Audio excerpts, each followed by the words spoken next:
Great. So when and where were you born, Gary? I was born in Leeds. I was born in 1965 and at a small community called Ballard in Leeds. Right. And did you start playing rugby at school?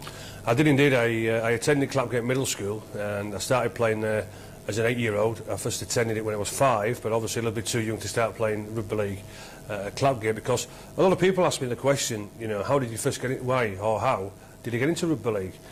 The story of the matter is that Harry Jepson, who was a director of Hunslet and the old Hunslet, the new Hunslet, he was a deputy head, and he would not allow any other sport except rugby league be played in that school, and it was only netball as well for the girls. So realistically, with being a male, I couldn't take the option of wearing a little green shorts and playing netball, so we didn't have much choice or much option of just playing rugby league. So I started when I was 8 and progressed from there, and the first coaching school teacher was Roy Dougal, who did a tremendous job for us.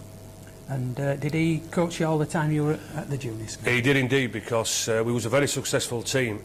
In that team as well, there was David Creaser, as we all know, who played for Leeds, and Great Britain, who had a successful career himself. But yeah, we all stuck together. Roy took us for 4 years, and the success story of the Clapgate Middle School was we played for 4 years, and we played all the teams, not just in Hunslet, but also to the other sides of Leeds, in Kirkstall, Royal Park. And a lot of people try and make a mockery of it, where they say, when I do tell them that, we only conceded 1 try in 4 years. And they say, well, how did that happen? Well, to be honest with you, we had a decent pack of forwards. We had a big pack of forwards for a very young boy's age, and we had a very fast side. But to concede 1 try in 4 years, I think is a record now that still stands, and one very proud of, not just ourselves as players and pupils at Clapgate, but also to the Rugby League Association at the school as well. You and David were known to be pacey in rugby league. Did you find you were pacey when you were youngsters? Yeah, we did. We was both very quick for young boys as well. But the difference between me and Crease was that at that age, Crease had a bit more class about him. He started as a fullback, but then the school teacher himself, Roy Dougal, realised he was a little bit wasted there, so he moved into stand-off, and that's really when David came of age as a player, even at that young age there, with the class, the skill what he had. But I just had the pace, so once I got the ball in space, there wasn't too many people who could catch me, and I think in my first season I scored around about 55 tries, so it wasn't a bad achievement for the first season. Did they at one time think they might leave you out of the squad to give the other lads a chance? Yeah, they did. Roy Dougal said, well, it seems to be like he seems to be relying on young Schofield himself, and he said, well, if that's going to be the case, then I'm going to leave him out. But my mother got hold of this story, and she found out that I was going to be left out of the side. Nothing malicious in it whatsoever from the school teacher. He was trying to make a point to all the other lads who was playing the team that see if they can rely, and not just on myself, and rely on other players to contribute. Anyway, my mum wasn't too happy about this. She went down to see Roy Dougal, and she gave him the rounds of the kitchen. Don't you believe in my son out just because he wants to score tries? And I can reassure you, I wasn't left out of that team for 4 years.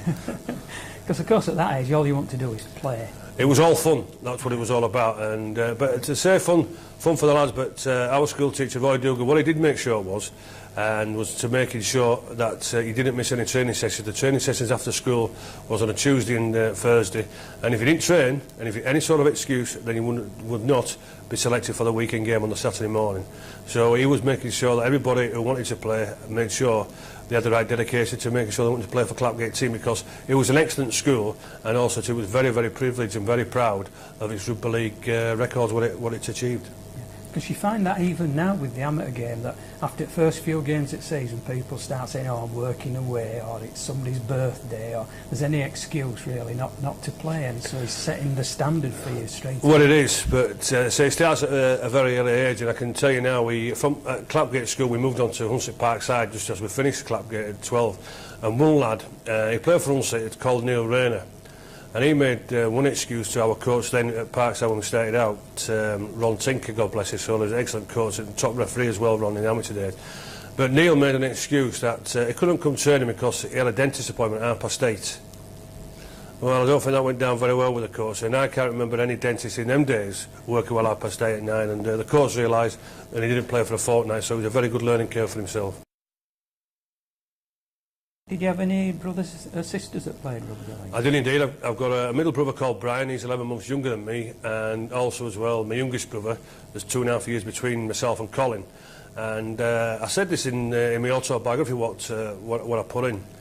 My youngest, he could have been a better player than me if he had made the right sacrifices. Up till 15 years of age, he was outstanding. He was big, he was raw bone, had a bit of pace, but he had that bit of skill as well. But what he did have, which I didn't, and I didn't have until I would say, until about 2016 to my career, which I guess will come to that.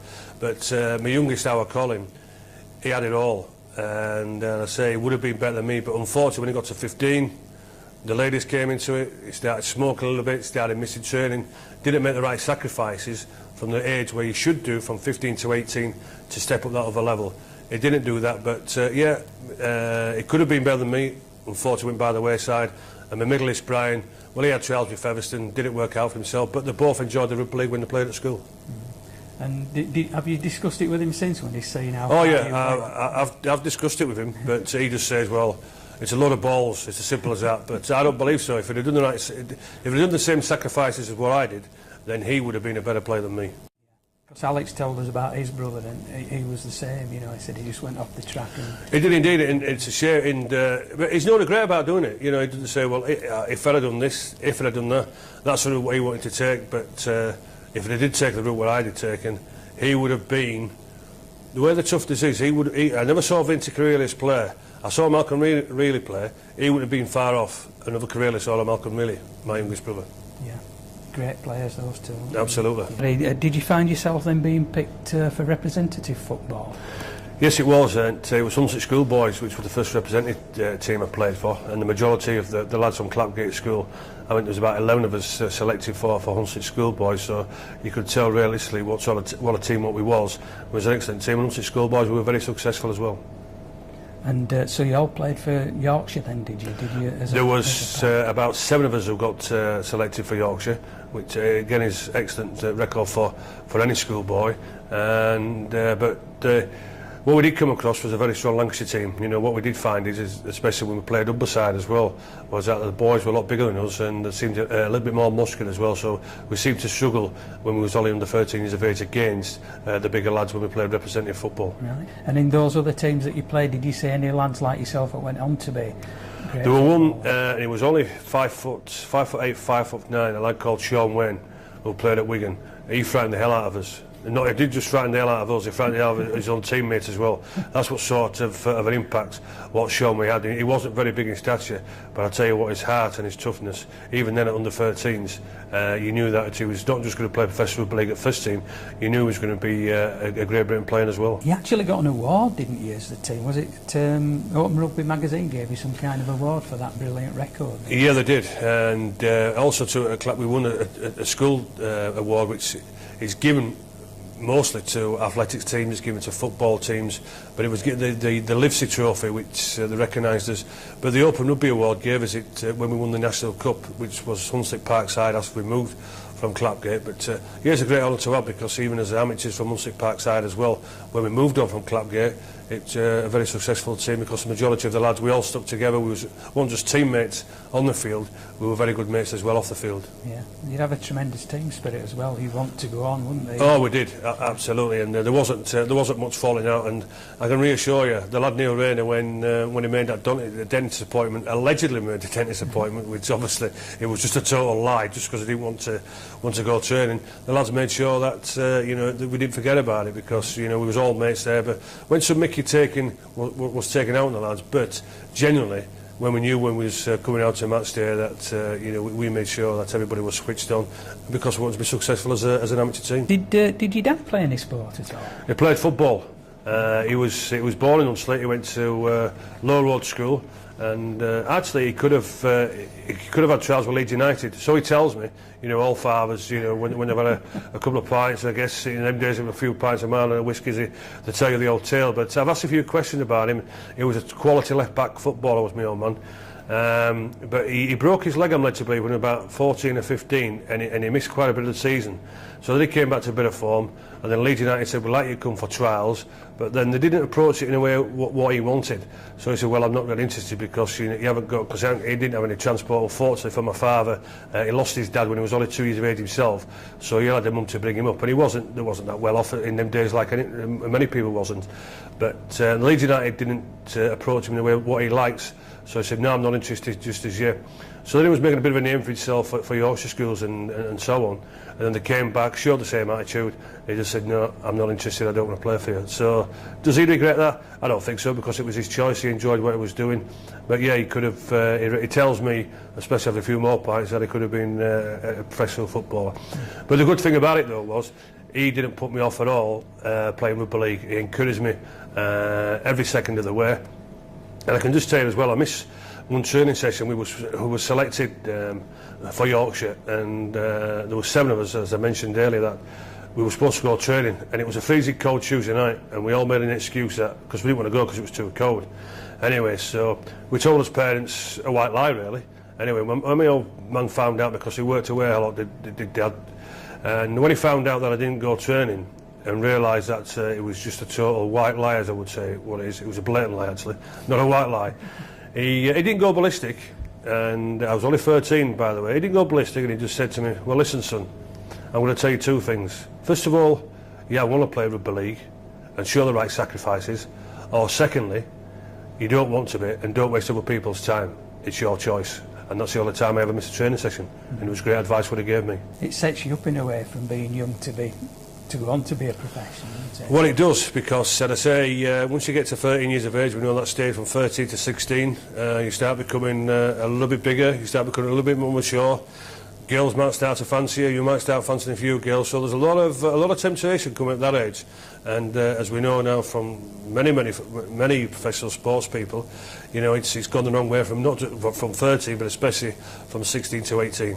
So our old fella put me in good stead, very much so, and I say that was the only training session I missed on a white line. May have missed training if I was ill, or through cold or whatever, but never through telling a blatant lie, because the weather was too cold. It was plain simple as that. When did professional clubs start showing an interest in you?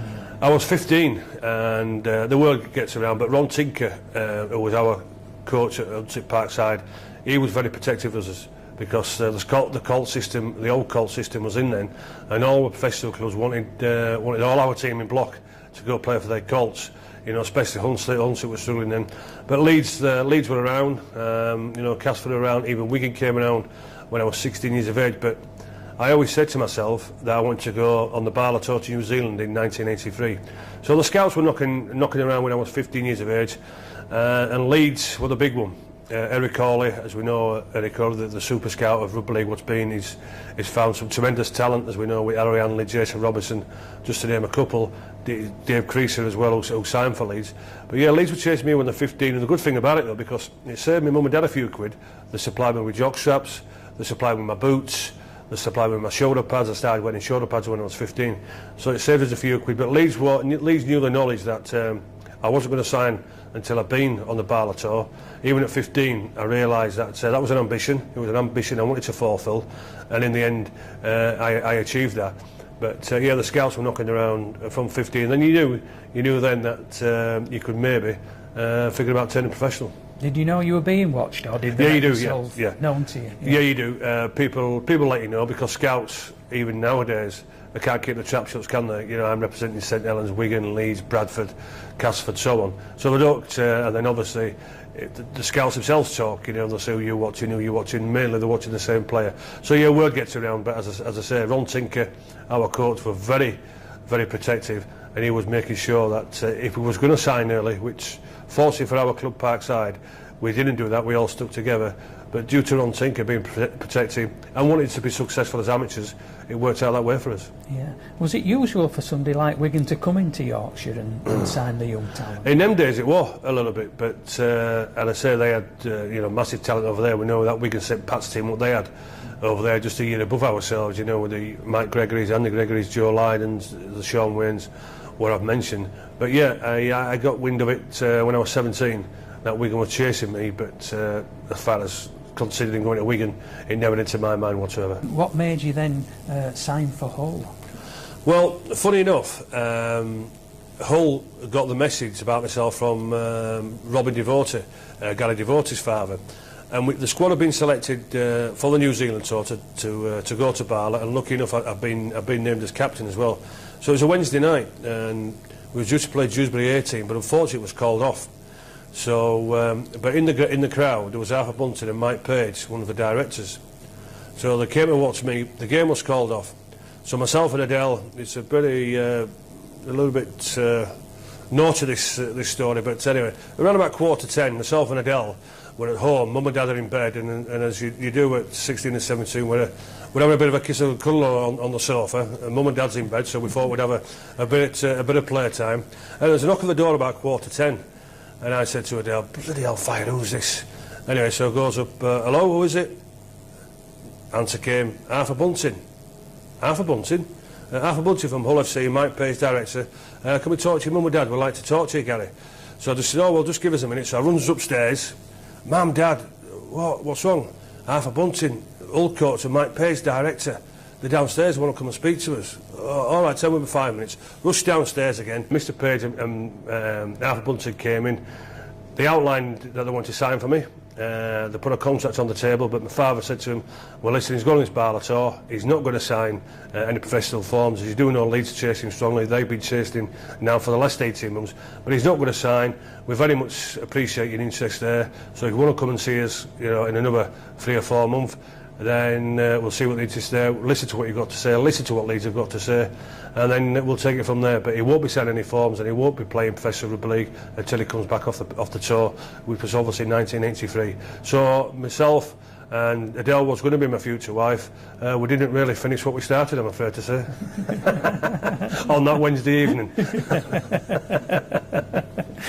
So you went on the Barla tour as the captain. Was that your first trip abroad then? It was my first trip abroad, and it was the first time that I'd flown, because as I say, Mum and Dad, we wasn't really that well off, but they always tried to supply the best stuff for myself and my 2 brothers, especially with the kit wise. So it was the first time I'd flown as well. But also I'll just go back to there when Leeds was chasing me, and when Leeds scout came, Eric Hawley, the coach, Robbie Dewhurst, and also to the chairman, Jack Myscoff, God bless his soul. Great guy with Jack Myscoff. And when they came, and I said, "Jack liked to talk of whiskey." And the dad had a bit of whiskey, didn't mind at the top of whiskey as well. So obviously they sold themselves. And just as Mr Myscoff was sitting down and introduced himself, he said, "Oh, you don't have a tot of whiskey, Mr Schofield, do you?" He went, "Oh, yes, Mr Myscoff. I only have bells." "Oh, that's fine." So he pulls in, he gets a glass, a bit of a tot, just a bit more, Mr Schofield, would you? So the decanter, realistically, 3/4 full. So, "Would you need water or ice, Mr Myscoff?" "Oh, no, I don't. Just needs to do for me." So as I was putting the top on and just about to put it away, Mr Myscoff just said, "Mr Schofield, you don't need to put it away. You can just leave it at the side of me if you don't mind." So that meeting took about 45 minutes. And Mr Myscoff, great guy, great character. I would say something about 3/4 bottle of whiskey. But my dad, I can say, was a little bit, well, not envious, but thinking, well, you know, that cost me a little bit of money, because a bottle of whiskey in them days was quite a bit of money. But I say he enjoyed himself, did Mr Myscoff. But my dad was a little bit envious when he'd left, because he sucked most of his whiskey. And did I sign for Leeds after that? No, I didn't. I signed for Hull. But did you buy your dad a bottle of whiskey to replace it? Well, what I did when I did sign on for Hull, because I say we wasn't flush with money, and I say Dad used to work away a lot to try and he supplied us with all the best stuff, and obviously taking care of him. And when I did sign on, I always said to Dad, I'd buy him a car. I bought him his car, and also as well, where we used to live in the Southcrofts in Belial, we didn't have a telephone, so I bought the telephone for the house to make sure people could get out. Just a bit of a luxury for ourselves, because the area where we came from, there wasn't too many people who had telephones. So yeah, when I did sign on with a signing on fee, I treated Mum and Dad to a little bit of luxury. Yeah. It might not sound a lot, but to us it meant a lot, and it meant a lot to them. Yeah. So you went on this tour. It's a long. Was it New Zealand? It was New Zealand. It's a long way to go on your first trip. It was, and I didn't realise what to expect on an aeroplane. And obviously, the jumbo 747, massive things, and the question you ask, how the bloody hell is this going to get up? And how is it going to stay up in the air for 20 odd hours and this sort of thing? But yeah, it was an experience flying, and turbulence, you think, well, what the hell is that? But you do realise what turbulence is once he starts rocking all over the place, and a little bit frightening. But yeah, first experience of flying, first experience of sleeping with David Creaser for the first time, even though we had been mates since we were 8 years of age. Creaser was my roommate, and that was a telling experience. When we got there, we was all billeted out.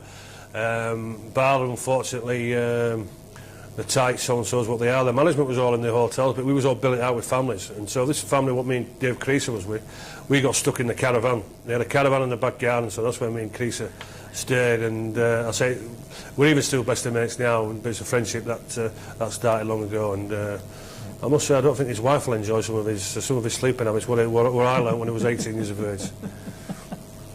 And was it a successful tour for you as well? Massively successful. We went out there, and before we went there, we played a French team at Barley-Moor, and we got beat 18-12. And before this test match, the Australians realistically didn't rate us. They didn't want us over there. They thought it was too big, too good for us. They didn't rate us. So the New Zealanders took us on. But we lost a test match against France, 18-12. And I just tell this story because I think it's quite significant in my career, because I scored 2 tries, and a part of our coaching setup, our coaches were Kerry Everson and Ray Clark from Oldham. And part of that coaching, because he's just got a job at Rugby Football League as development officer all around the country, was Phil Larder. He was involved in our squad. Anyway, after this game, as I say, we got beat 18-12. I went for interception, even though I scored 2 tries, and missed. And it cost us the game. Literally cost us the game. Anyway, so after the game, Phil Larder comes in the dressing room in his school teacher manner, and I'll tell another tale about Phil Larder later on in the interview, because he was part of our Great Britain setup. But yeah, he came in his schoolmaster attitude, and he came in the dressing room and he said, well, Schofield, can I have a word with you outside, please? So I go outside. Yeah, Mr. Larder, what's wrong? He said, well, I've been watching you, and I think you've got the sort of attitude where you're not prepared to listen to people. And just let me give you this advice. If you're not prepared to listen to people like me, well, I can reassure you, you won't be a professional rugby league player. Well, as I'm speaking now, and I've said this to a few people, I'd like to get hold of Phil Larder and just say to Phil Larder, I played 500 first team games, I played 46 times for my country, I scored 300 odd tries in my professional career, plus as well 4 Great Britain tours, captain my country 13 times. Look, just let me tell you this, Mr. Larder, am I glad I didn't listen to people like you, and else who knows what would have happened. His attitude was absolutely all wrong to speak to 17 and 18-year-old kids. Yeah, but did that make you more determined? Without a shadow of a doubt. Yeah. Without, you know, as people know, or went on to watch my career, interceptions was part of my game. But yeah, I scored 2 tries, but went for this one, missed. We got beat. We wasn't on the downer because we knew we played okay, but we knew for that tour New Zealand was going to be very tough, and we were still ambitious. How did you go on in New Zealand itself? Well, we had 8 games, and we won 7 out of the 8 games. I think it's been the most successful amateur tour that's left these shores. And Maurice Allroyd, the Barlow chairman in them days, was absolutely ecstatic, because the junior Kiwis, I think they just beat the Australian schoolboys as well. So that just tells you what an achievement, what we achieved. And the good thing about it from the publicity point of view was that the tour itself consists of some fantastic players. There were just, not just myself, and it better say, Creaser, Devotee, Mike Ford, plenty of other lads who went to play professional rugby league. But the national press got all of it as well. And we had plenty of coverage for the national newspaper, the Daily Mirror. And Arthur Brooks, God bless his soul, he gave us loads of coverage, and it put us on the map to where we wanted to be once we hit the straps running, because when we all came back from New Zealand, we all signed professional. These big Kiwis, they were massive, they were miles bigger than what we played against over here. They were like men, they were like 20, 23 years old. They gave us a good battering, by the way, and but taught us a harsh lesson that if you want to get stuck in professional rugby league at an 18-year-old, then this is what sort of physical stuff you're going to come up against. Won 7 out of 8 games, and the most successful Barlow tour left these shores. They're still big lads, aren't they, New Zealanders? Oh, massive. These islanders that come with them now. Yeah, they are. And I say no disrespect to Kiwis or the Maoris, but we do say, you know, the head weighs 2 or 3 stone, you know, so that just tells you what sort of size guys they are. But, you know, you just have to look at what they feed on, you know, with the raw chickens and raw steak, whatever they say they eat. But, yeah, big boys. But a bit of class and a bit of finesse will always beat them, and that's what we had on that Barlow tour. Did Leeds in some ways think it was a done deal that you were going to sign for that? Well, I must confess, when we said that Hull were going to come back in 3 or 4 months' time, they came back a fortnight after. That first initial meeting with Arthur Bunting and Mike Page. 2 weeks later, Roy Wardby, the chairman then, and Arthur Bunting came back. And Leeds were humming and ahhing from a sense that Harry Jepson, who then was the Leeds director and the Leeds chairman, he just said to Leeds, well, you don't have to offer him a contract, because he's always said I want to play for Leeds, and I have done since I was 8. That we've got Schofield in the back, don't worry about that. You know, you don't have to offer him a contract. Anyway, when Hull came back a fortnight later, they offered me a contract of £22,000, which from an 18-year-old back in 1983 was a lot of money. The contract consisted of £5,000 selling on fee, and then the rest was incentives. You know, if you play straight in the A team, the first team, under 24s in them days it was, and obviously Yorkshire, England, Great Britain. And so my dad says, well, listen, he can't sign because he's going on this Barla tour and he will not jeopardise anything. And they said, well, he'll go on the surf. You know, nobody will know about this, but we want him. We want him desperate. You know, we know that Leeds is chasing him badly, and we know that a couple more teams are going to be coming knocking on the door. But we want him. You know, will you sign? So we said to Arthur Bunting and Roy Wardby, well, can you go out of the room, please? You know, we'd like to discuss this, because if they do find out that I have signed professional Barla, then I'm not going. It's as plain simple as that. Anyway, so we had the meeting. So my dad said, well, what do you reckon? So I said, well, listen, I want to sign for these. I want to sign for him. You know, Leeds, all right, they're showing and saying this, but nothing's on the table. We'll trust them to their word. It's going in the surf. So we called them back in and said, yeah, we're going to sign for you on the promise that this does not get out.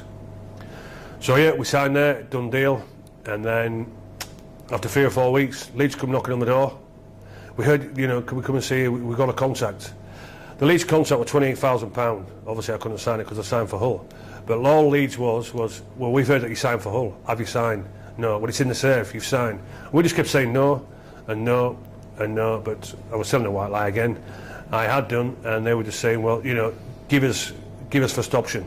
You know, all right, you're saying that you're not going to sign for us, you're not signing for anybody else, but we want the first option.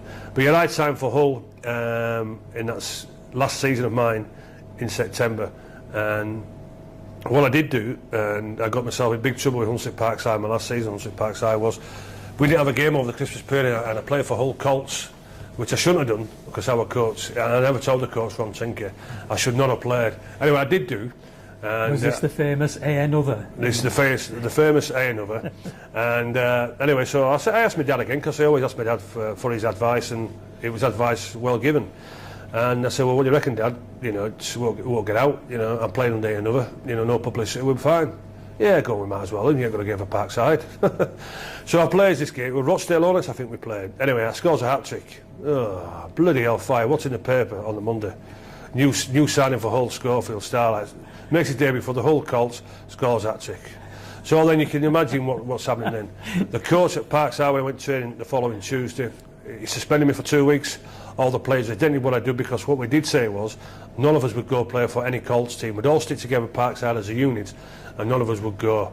So I played for Hull, and the players and the coach took a bit of resentment. Anyway, so my father said, well, listen, he only did that because he wasn't playing this weekend for you, and Hull were interested, so he just thought he'd have a game. It's simple as that. But if you don't like what he's done, and this is the way that you're going to treat him when he's going to go to another amateur club. I was going to go to St John Fisher, where Derek Fox played, and the late Roy Powell. So when my dad said that to him, and they went, oh, hold on, no, all right, we might be a little bit sinister here. You know, we might have been a little bit too deep what we've done. All right, but as long as he don't play again, if he's going to sign for Hull, he's going to sign for Hull. But as long as he don't play for the Colts, then, you know, it'll be fine. So we said, yeah, that's it. It was only one off. It won't happen again. But that threat of them to me, which my father didn't like, and he took it on his own step and said, well, listen, is this where you're going to be with him? He's off. But they knew realistically that they couldn't lose myself, because we was playing and planning to go to the National Cup final, and St John Fisher was one of our big rivals, and they knew that if I may have gone to St John Fisher, then they would get to that National Cup final. So learning times, but with a good parent and a good father behind you who wants you to do well. He's not in it just for himself like a lot of parents are, you know, where, yeah, I want to get my son signed, and then, you know, I'll put in mine, I'll have all his money and take, you know, and all this sort of thing. Oh, my father wanted the best for myself, and I'm absolutely proud of what he's done for me. Then you went to Hull. How did you find it? What was it like going into a dressing room with, well, the international stars, really, haven't they? Well, it was frightening, not at all. Intimidating, not at all, because before I did sign for Hull, and I kept this quiet from Parkside as well, I got invited over to train with the first team, and I went over there, and the first team players just took to me as though I'd been there for 2 or 3 years. David Topless, Trevor Skiddy, Mick Crane, a young Lee Crooks in them days, Steve Norton, Tony Dean, who was a scrum half, Kevin Arkin, and the Kiwi guys, Lulawai, O'Hara and Gary Kemble. They just took to me as though I'd been part of that team, and I haven't really joined in them because I was still an amateur. But the funny thing was, because you always get comedian in the dressing room, don't you? And Tony Dean was that comedian, and it was again because they trained on a Tuesday and a Thursday night at Hull, and it was a cold Tuesday night, and we'd finished training around about 8:30, and then Arthur Bunting said to my dad, you know, well, does he like a pint? You know, I said, oh yeah, don't mind a pint. So I said, well, we'll go to this local pub, just follow us down. So I went to this local pub.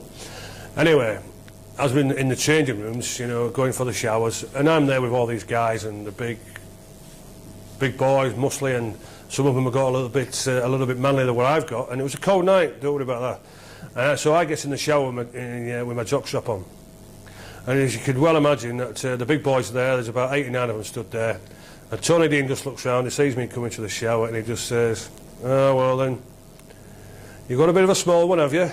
So I'm 17, still got spots on my face, frightened to death. I went, well, no, not really. He went, well, come on then, get that jockstrap off and let's have a look at it. So I just goes under the shower, when it's a little bit warmer, has a bit of a rough and tumble, takes my jockstrap down, display myself, and all Tony Dean said was, yeah, we thought so, now you're part of the lads, and that was that. But was I frightened and intimidated by there? And then he turns around, turns himself inside out, bends over and just says, Scoey, just before you go out of the shower, just have a look at these Ace of clubs. And I got out of that shower as quickly as possible. But it was a great introduction to the first team's dressing room and the shower area. But after we was in the pub, and you know, I didn't mind a drink throughout my career, and you know, we started drinking when we was 16, 17. The local landlord let us in there for a few pints after. But it was a good introduction into the first team's dressing room and into the shower area, comedian Tony Dean. But yeah, the lads just felt as though I'd been part of that team, and I hadn't even signed for him yet, and I hadn't even made my first team debut. Was it kind of a different attitude to like Leeds? Because Leeds were always seen as the rich side, weren't they, in rugby league? Well, there was, and one of the major reasons why I didn't sign for Leeds, I went up to Leeds twice. Obviously, I'd signed for Hull, but again, I had to pretend that wasn't the case. So yeah, I went up to Leeds twice, not training, but to match days. And Eric Hawley met us at the game, got the tickets for myself and my dad, the car park pass and the business. But once you went up there, you were just dumped. You know, here, there's your 2 tickets, there's a main stand, you know, we'll see you after the game, we'll introduce you to the players. There wasn't that sort of warmly feeling, there wasn't that sort of family feeling to be part of it. And what I did realise when I did sign for Leeds, and what I realised then at a young age was, it wasn't a matter of, you know, being part of us. You know, you should be privileged to play for this club. And I'd already experienced, when I'd been to Hull, with a family environments, but at Leeds, it was nowhere near the same.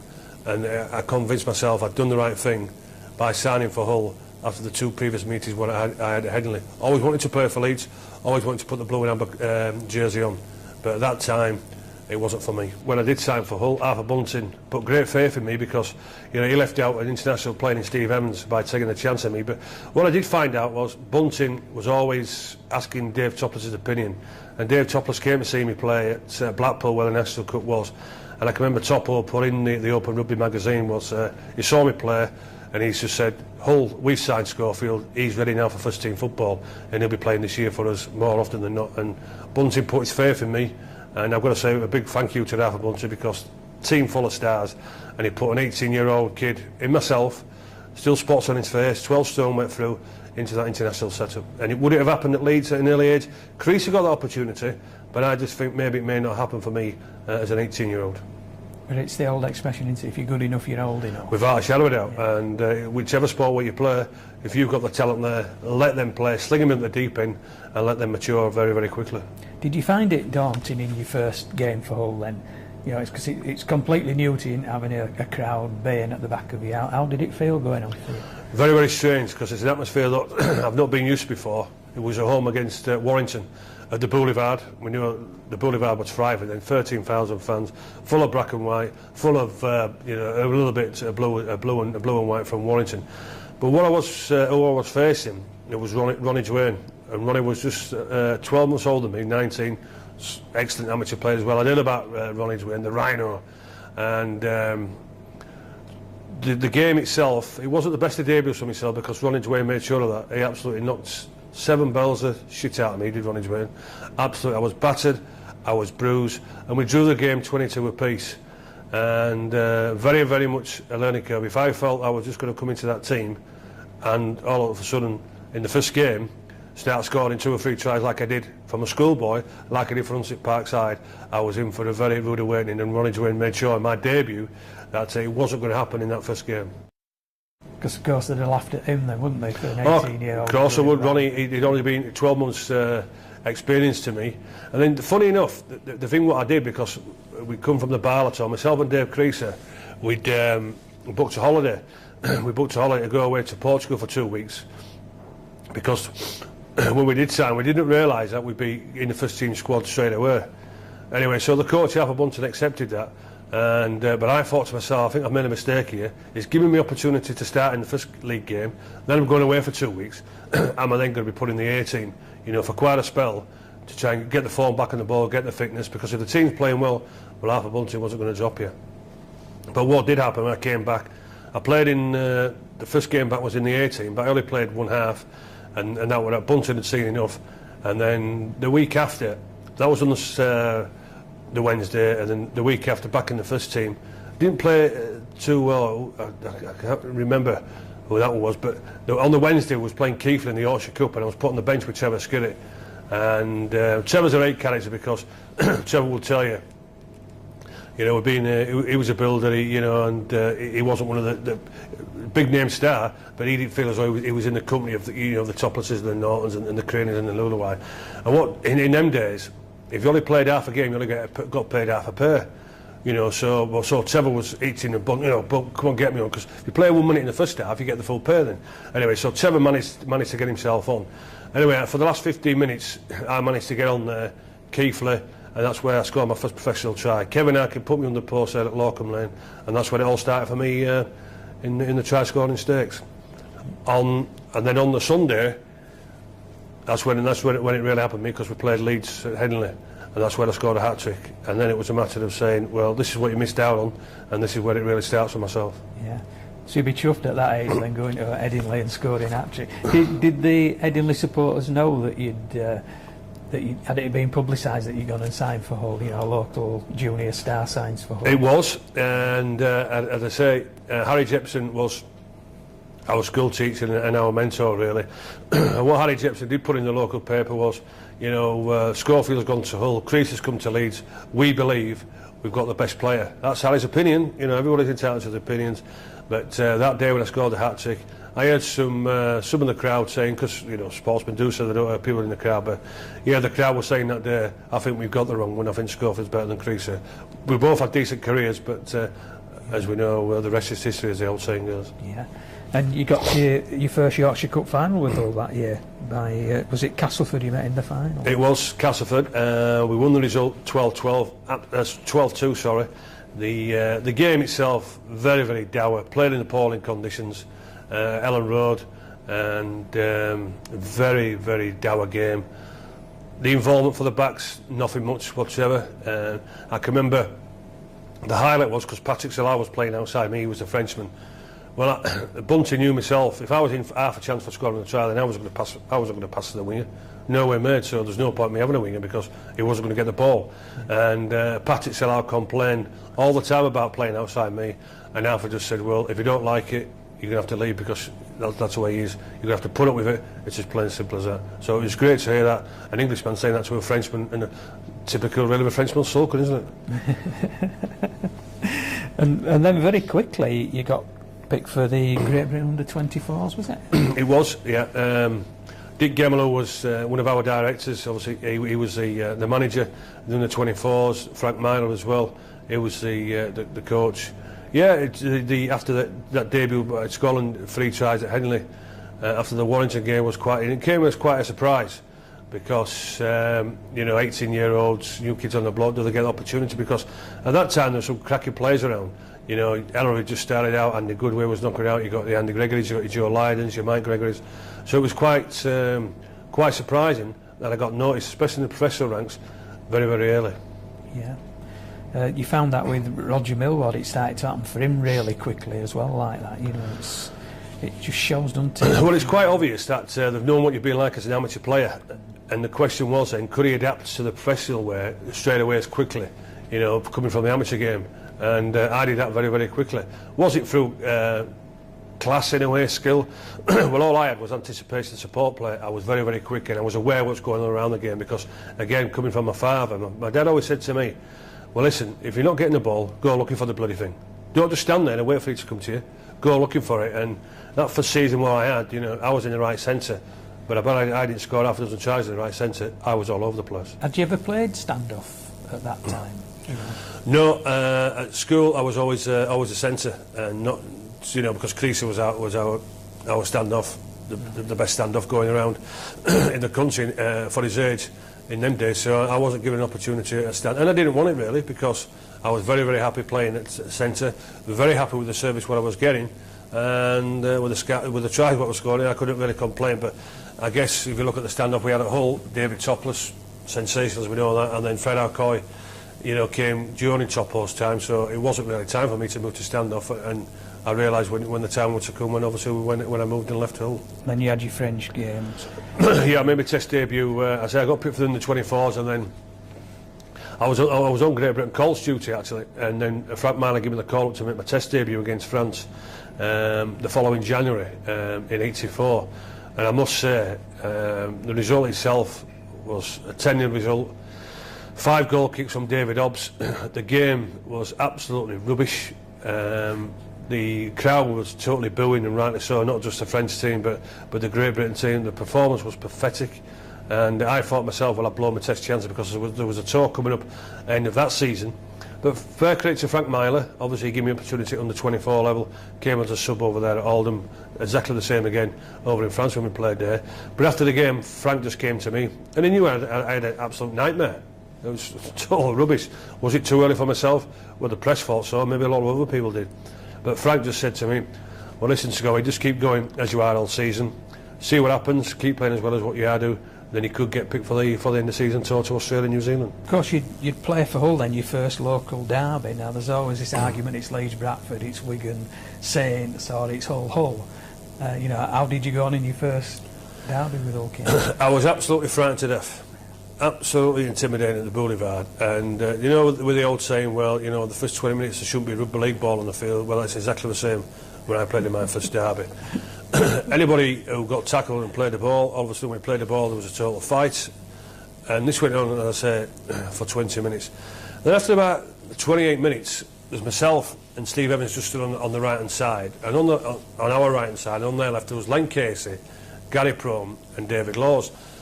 And me and Steve Evans, you know, we were very tough, weren't we? Realistically, we were the softest centre wing partnership going in rugby league, I would say, in them days.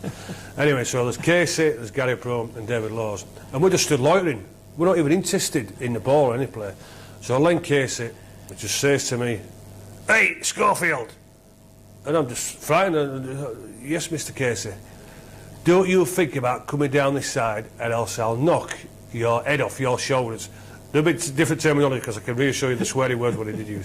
"I'll knock your head off your shoulders." And I just looked up and I just said to him, "You don't have to worry about that, Mr. Casey, I'm not interested." And I think in my first derby I touched the ball twice, but most of all I just wanted to get off that pitch because too intimidating, the fighting I didn't like, I only touched the ball twice, the crowd was very intimidating, and there's only one place where I wanted to be, off that field and in the dressing room, away from there. The cauldron was something that I hadn't been used to, but obviously it put me in good stead. But when we went to Craven Park and realised what sort of rivalry was between the black and whites and the red and whites. Yeah, absolutely frightening, yes, fascinating, you can believe it. Yeah, yeah, because Len Casey took no prisoners anyway. Len took no prisoners, and sometimes some players even, you know, they say, well, it was a bit of a bully. Well, let me just tell you this: I wasn't going to give him a chance to bully me. Whatever Len Casey says, I was going to take notice of him. It's as plain simple as that. So you got to the Premiership semi-final that year and lost to Castleford at the Boulevard. Yeah. Were Cass a good team at that time? Yeah, Cass were a good team that day. Yeah, it was a surprise though, because obviously we was at home, but it was just a performance that it wasn't the whole team. You know, we may have just thought we just had to turn up. Cass would lie down for us, but they didn't. They deserved to win, and I think it was the biggest roster we had that season for Martha Bunting, because you know the high expectations what we did have for ourselves. Another major cup final for Bunt himself, but it didn't work out for us. The performance wasn't that good, but Cass didn't allow us to play, and they wanted the game more than what we did. Yeah, who'd been the Cass team at that time? Oh, you'd have John Joyner, you'd have the two Beardmores, you'd have Kevin Ward, you'd have Gary Hyde at the centre, and John Keary being that team there. Yeah, so some well-known names and some classic Cass players. Because the Boulevard was pretty intimidating, wasn't it? Very intimidating. The Boulevard crowd, you know, people say, you know, crowds are they worth any points to you? The Boulevard crowd was worth 10 points to you. Not just the way that they're shouting and ball, but also it's intimidating for referees as well, I can tell you. Because if they, especially the Fretney stand, if they're shouting stuff to the referee and forward passes and he's missing knock-ons or whatever, he turns a blind eye to a few of these things. It's as plain simple as that. And realistically, you've got to get out of that dressing room and go to your car as a referee. So you are going to give a few penalties where the black and white is going to be in their favour. Yeah, it'd be safe for linesmen having to run in front of the Threatening stand. Well, I would imagine some linesmen they would say to the mate, listen, do I have to go to the Threatening stand in this second half, because they know what sort of stick they're going to get, and rightly so, some of them. And that year you were second in the Young Player of the Year award as well in your first season. Yes, I was. I finished top try scorer, scored 38 tries, 37 for Hull, 1 for Great Britain on the under-24s. And yeah, it was the old Truman's Man of Steel, and it was held at Salford. And the other noise around was that the young player I was going to get, First Division Player of the Year I was in for, and also too, there's word going around that I should get the Man of Steel for the impression what I've made, but one player stopped it, and that was Joe Lydon. You know, for the 2 tries what Joe scored at Wembley, that turned it all. So I ended up running up in the young player, running up in the First Division player as well, and the Man of Steel, where they gave it to Joe because of that performance. But on that night, Arthur Bunting, because Ray Fletcher, quality journalist Ray Fletcher, as we know, with the Rothmans, with David Howes, and also with League Express now, and with the Yorkshire Post, etc. He was one of the judges, and Bunt caught for him, and he gave him the biggest roasting. Ray Fletcher will tell you now, gave him the biggest roasting he's ever had in his journalist career, because Bunt said, OK, give Joe Lydon for what he did at Wembley, First Division Man of Steel, but young Schofield certainly should have got the Young Player Award. And when me and Ray talk about it now, I always remind Ray Fletcher I should have been the award winner back in 1983-84 season, and he'll tell you Bunt gave him the biggest roasting he's had, and to be honest with you, I think he deserved it. Yeah. Well, when you hit 38 tries in your first season at 18, it's fantastic. Well, it was. I know you say you were a little bit greedy, and I was very greedy, but the whole players would tell you themselves, you know, if they were just making half a break and they pass the ball left, they pass the ball right, they knew it would be on the shoulder. And that was me, and I say I didn't score many tries in the right centre, because, as my old man said to me as a very young lad, if you're not getting the ball, go looking for it, and that's exactly what I did. And it was a great privilege as well, because what I did do, I broke Clive Sullivan's try scoring record for the Black and Whites. He'd scored 32, I scored 37, so it was great to break his, the great Clive Sullivan's record in my first season. Yeah. So you were backing up really like a standoff would. I was just floating around. Yeah, I just wasn't going to be stood around waiting. But when you know the class of players I had, as I say, you know, Steve Norton could pass the ball from anywhere. A young Cruz could do, Mick Crane could, and I say, playing outside, you know, Dave Toppers, you got James Lodaway, your left centre. You couldn't really fail, and all I had to do was just follow these guys and just score the tries. They'd do all the hard work, they'd do the donkey work, and the sporty face 12-stone right centre was on the left or right shoulder to take all the credit. So Gary, you were then picked for the 1984 tour of Australia and New Zealand. Did it come as a surprise with you being so young? Yeah, it did, and I say, after my test debut against France, you know, 6 months earlier, and down the road to be picked in May, it was very, very surprising. And it was very surprising how I found out as well, because in them days I was apprentice bricklayer. I worked for the ex-Hunslet director Jack Lunn. God bless his soul, he's been a great servant to Hunslet Parkside, my amateur club. And I was working down Sturton in Belial, and I was apprentice bricklayer, anyway, working with this gang. Anyway, so one of the lads, he used to go to the shop to get a sandwich, he used to call in the bookies as well. It was around about 12:30 when we were having this break, and they knew that I would play for Hull, and maybe with a chance. And it was him, one of our labourers, who brought the news to me that I'd been picked for Great Britain. Not a letter or any information from the Rugby Football. The letter came after I'd found out 24 hours later. But surprising, yes. Excited, very much so, because I knew what the Kangaroos had done to us in 1982. I knew exactly what sort of great players what they had. But when I did get selected, and obviously told Mum and Dad about it, the information what my old man always used to say to me was, listen, when you go out there, because I knew exactly how I was going to be marking, was I going to play in the test team? Of course I was, because that's what I wanted to do. I know Ronnie Dwayne was going out there, and as I said, John Joyner was going out there, Mike Smith, the Hulkiston Rovers. So I know I had a bit of competition. But what my advice, what my old man was always used to say to me, listen, don't you worry about the opposition, let them worry about you. And that's always put me in good stead there. So I wasn't just going to go out there as a mid-team player, you know, a stiff as I call them, you know, we've got the test team, then you got the stiffs. I wasn't going to be part of the stiffs, I wanted to make sure I was going to be part of that test team. Yeah, because I think earlier to us they called them the Ammoneggers. Yeah, they did, and I say, you know, but I say we changed that name, you know, with the test team and the stiffs. So I was going to make sure that I wasn't. But a total surprise, absolutely. But the challenge, when I was looking forward to it. Yeah, and it was a very young side. Was the average age about 23, somewhere around that? It was very young. Frank Myler himself, he'd picked some players who you would say on paper, and even till now, you know, should maybe been lucky to be selected. You know, the 5 Oldham players would have picked there. Wayne Proctor, who came as a lane replacement.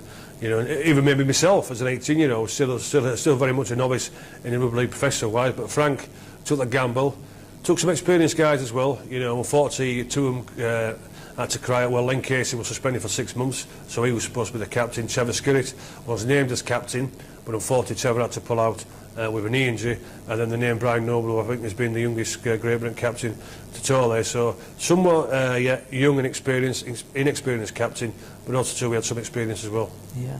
By picking Brian, did that show? Was that an early indication of the type of bloke he's become as a coach? And well, if I'm honest with you, hindsight's a wonderful thing, as I say. But even then, when we was going away, and we was away very early doors, it was too early for Brian to be captain of Great Britain. If I'm honest with you, Mick Adams was named as a vice captain, but Mick Adams or John Joyner should have been named as captain. I'm sure Brian now, he would say that as well. You know, fantastic for him to get the job, but too early for him, wasn't the right choice, and I'm sure Nobby would say that himself. The first tour match was down in Darwin, so you'd have a stab at playing the Aussies then. How did you go on in those? Well, I wasn't picked, unfortunately, for the first game, and it was a nightmare start for us in a way, because we lost one of our best players, Ronnie Dwayne. As I mentioned Ronnie earlier when I made my debut for Hull, and Ronnie was against me, and unfortunately for Ronnie. But when we arrived in Darwin, we arrived at 4:30 in the morning, and we had the suits on and whatever, and it was 30 degrees, you know, something what we hadn't been used to, and we was told about the heat itself. But unfortunately for Ronnie, after 8 minutes, first touch of the ball, he got held up in a tackle, and one of their second rowers came in, straight into the knee, smashed his knee, and unfortunately for Ron, never played again on that tour in his career. So I think he finished about 18 months after that tour. But it was a nightmare for him. We managed to win the game, but it was conditions what we hadn't ever been used to, and we was told about it. But yeah, we managed to get that first win, got the tour off and running, and just tried to keep the Aussie press on our backs, because as we all went out there, there's no hopers, and I say that it got us off to a good start, and to making sure that yeah, maybe take note of this Great Britain team that's come out, because there was some young lads, but plenty of experience. But the experience what I took from Darwin was, it wasn't just on the rugby field, it was off it, because in the hotels, you know, where you are, you know, you're looking for alarm clocks, you know, to get you ready early in the morning for your breakfast or when training was started. Well, let me tell you, we didn't need alarm clocks, because about 4:15, 5:15, we'd hear this buzzing noise, and we know what the buzzing, like didgeridoos, you know, and the noise, well, it was far bigger than what you're going to get your alarm clock. So we just went, what the bloody hell is all this? Anyway, so what it was the Aborigines supping mess, drinking mess at 4:45 in the morning on the music, doing the with the didgeridoos, and what a fantastic experience that, seeing them people. And when we used to walk around, you know, the town centre itself in Darwin, Nothing wrong with them, nothing malicious or whatever. You know, they just wanted, they like to see the white man and whatever. But it was quite fascinating to see him drinking mess at 4:45 in the morning and playing the didgeridoos. What an experience! Far better than the alarm clock, I can reassure you. Did you get fed up with it after a couple of days? We did, yeah. We got very much further annoyed. But one thing we didn't do, we didn't ask him for a drink of mess. That's for sure. No. Oh, we didn't want mess on our cornflakes. Tours seem to be shorter at this point than like they went on in the 60s. They played about 31 games, I think, on those. But yeah, you played at Wagga Wagga, and you played on the wing in that match as well. And Great Britain won 22-18.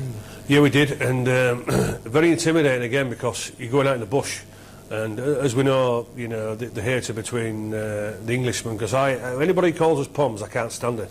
You know, we're not Poms, we're Englishmen. We sent them over there, so they're the prisoners, we all know that. You know, but yeah, I was stuck on the wing, maybe just as a learning curve from Frank, because he knew, obviously, we touring himself and going out there, but, you know, the bush boys, you know, they are big rowboat men. They've got big bushy beards. You know, you can remember an old clique out. This is what these guys were like.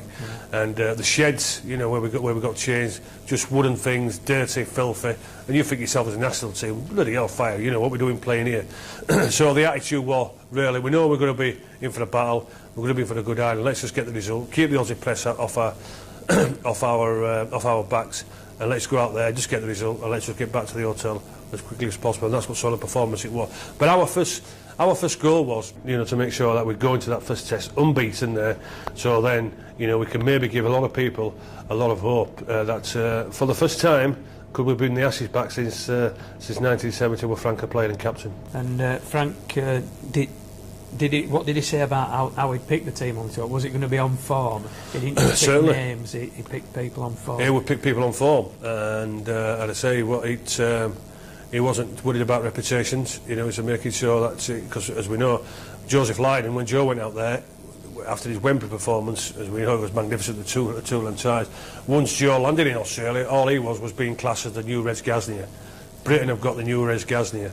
Unfortunately for Joe, and he would tell you at the end of the tour, and then the Australia stint, may have listened to the headlines too much, may have gone to his head a little bit, thinking he was a little bit of this and a little bit of that, and he certainly didn't show the form on that tour, as we know what a class player Joe Lydon was. Because it'd be a shock to both you and Joe and the rest of the players how big it is in Australia. It's like the football is over, isn't it?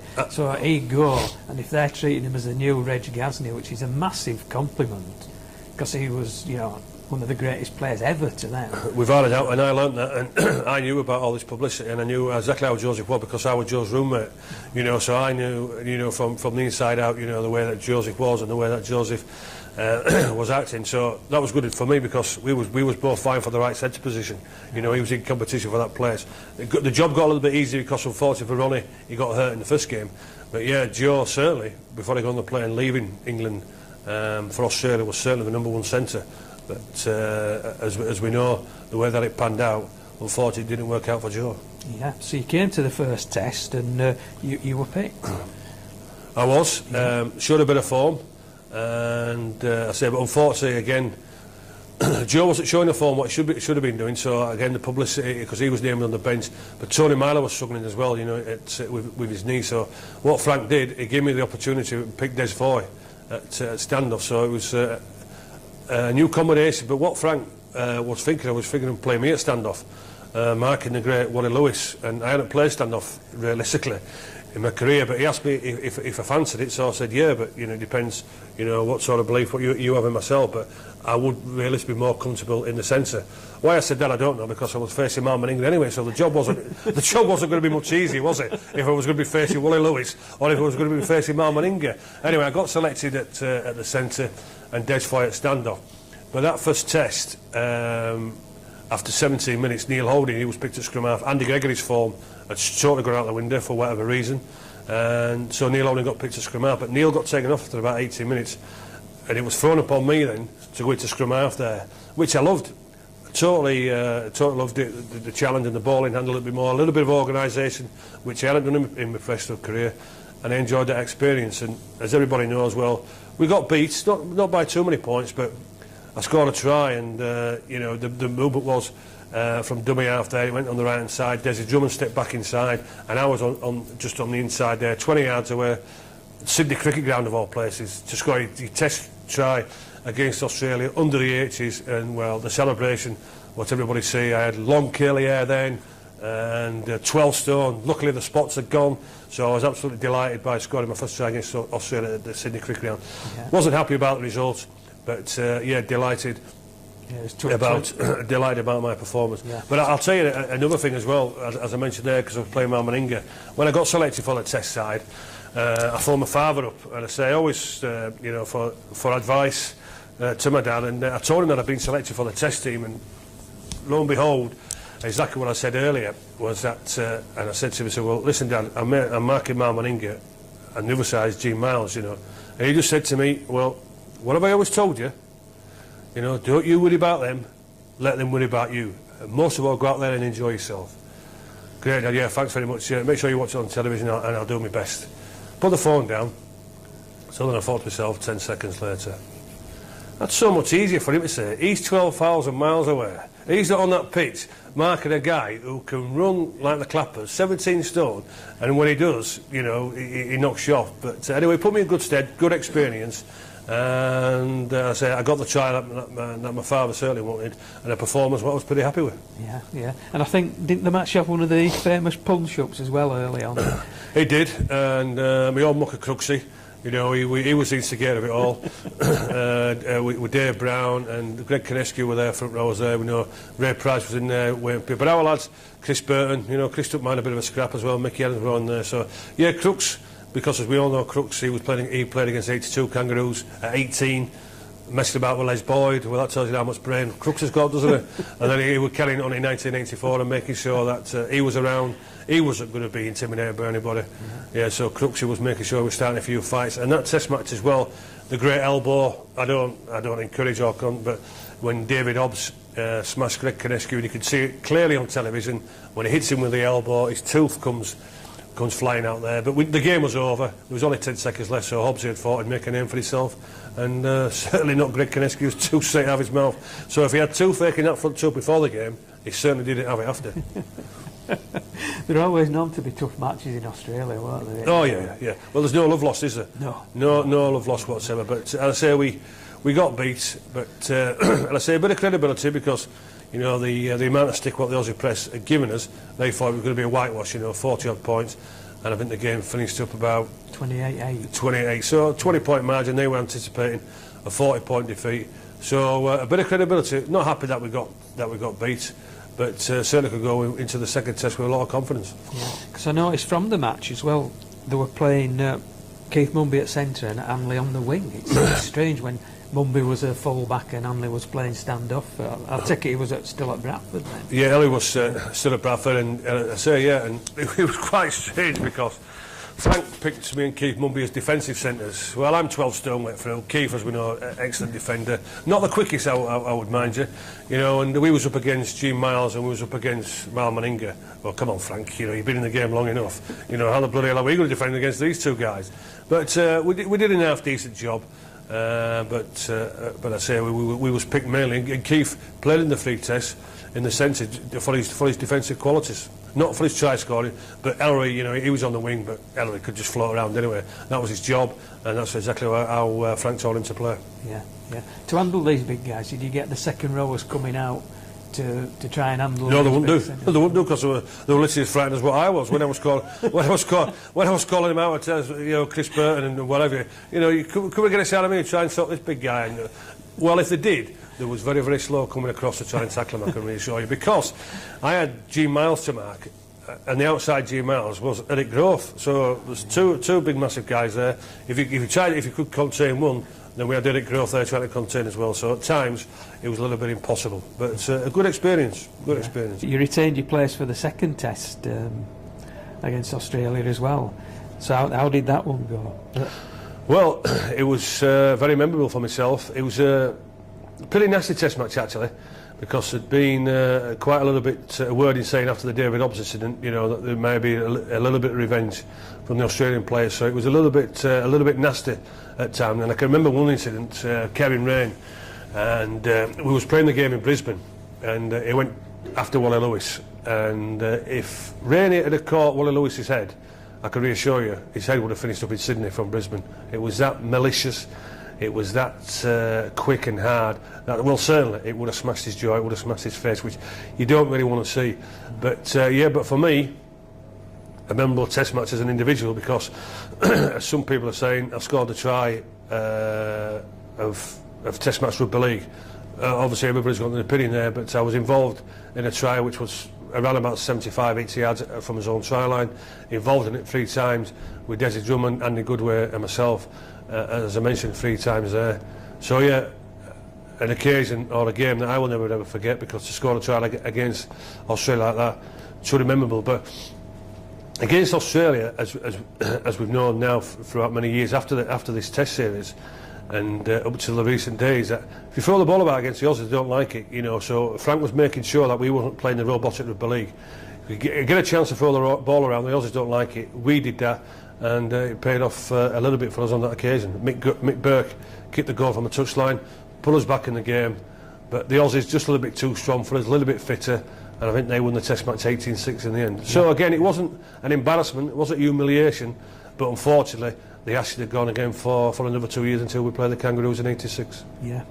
And you sustained some injuries, didn't you? Brian Noble had a broken nose. I think Vorton for them, Fatty Vorton, that fractured a cheekbone. Yeah, he did. Yeah, as I said, a little bit of naughtiness in there, and well, it was Wally Lewis, because he took revenge after Keith Rain tried knocking his head off, and Nobby went into tackle Wally and he stuck his elbow clean up.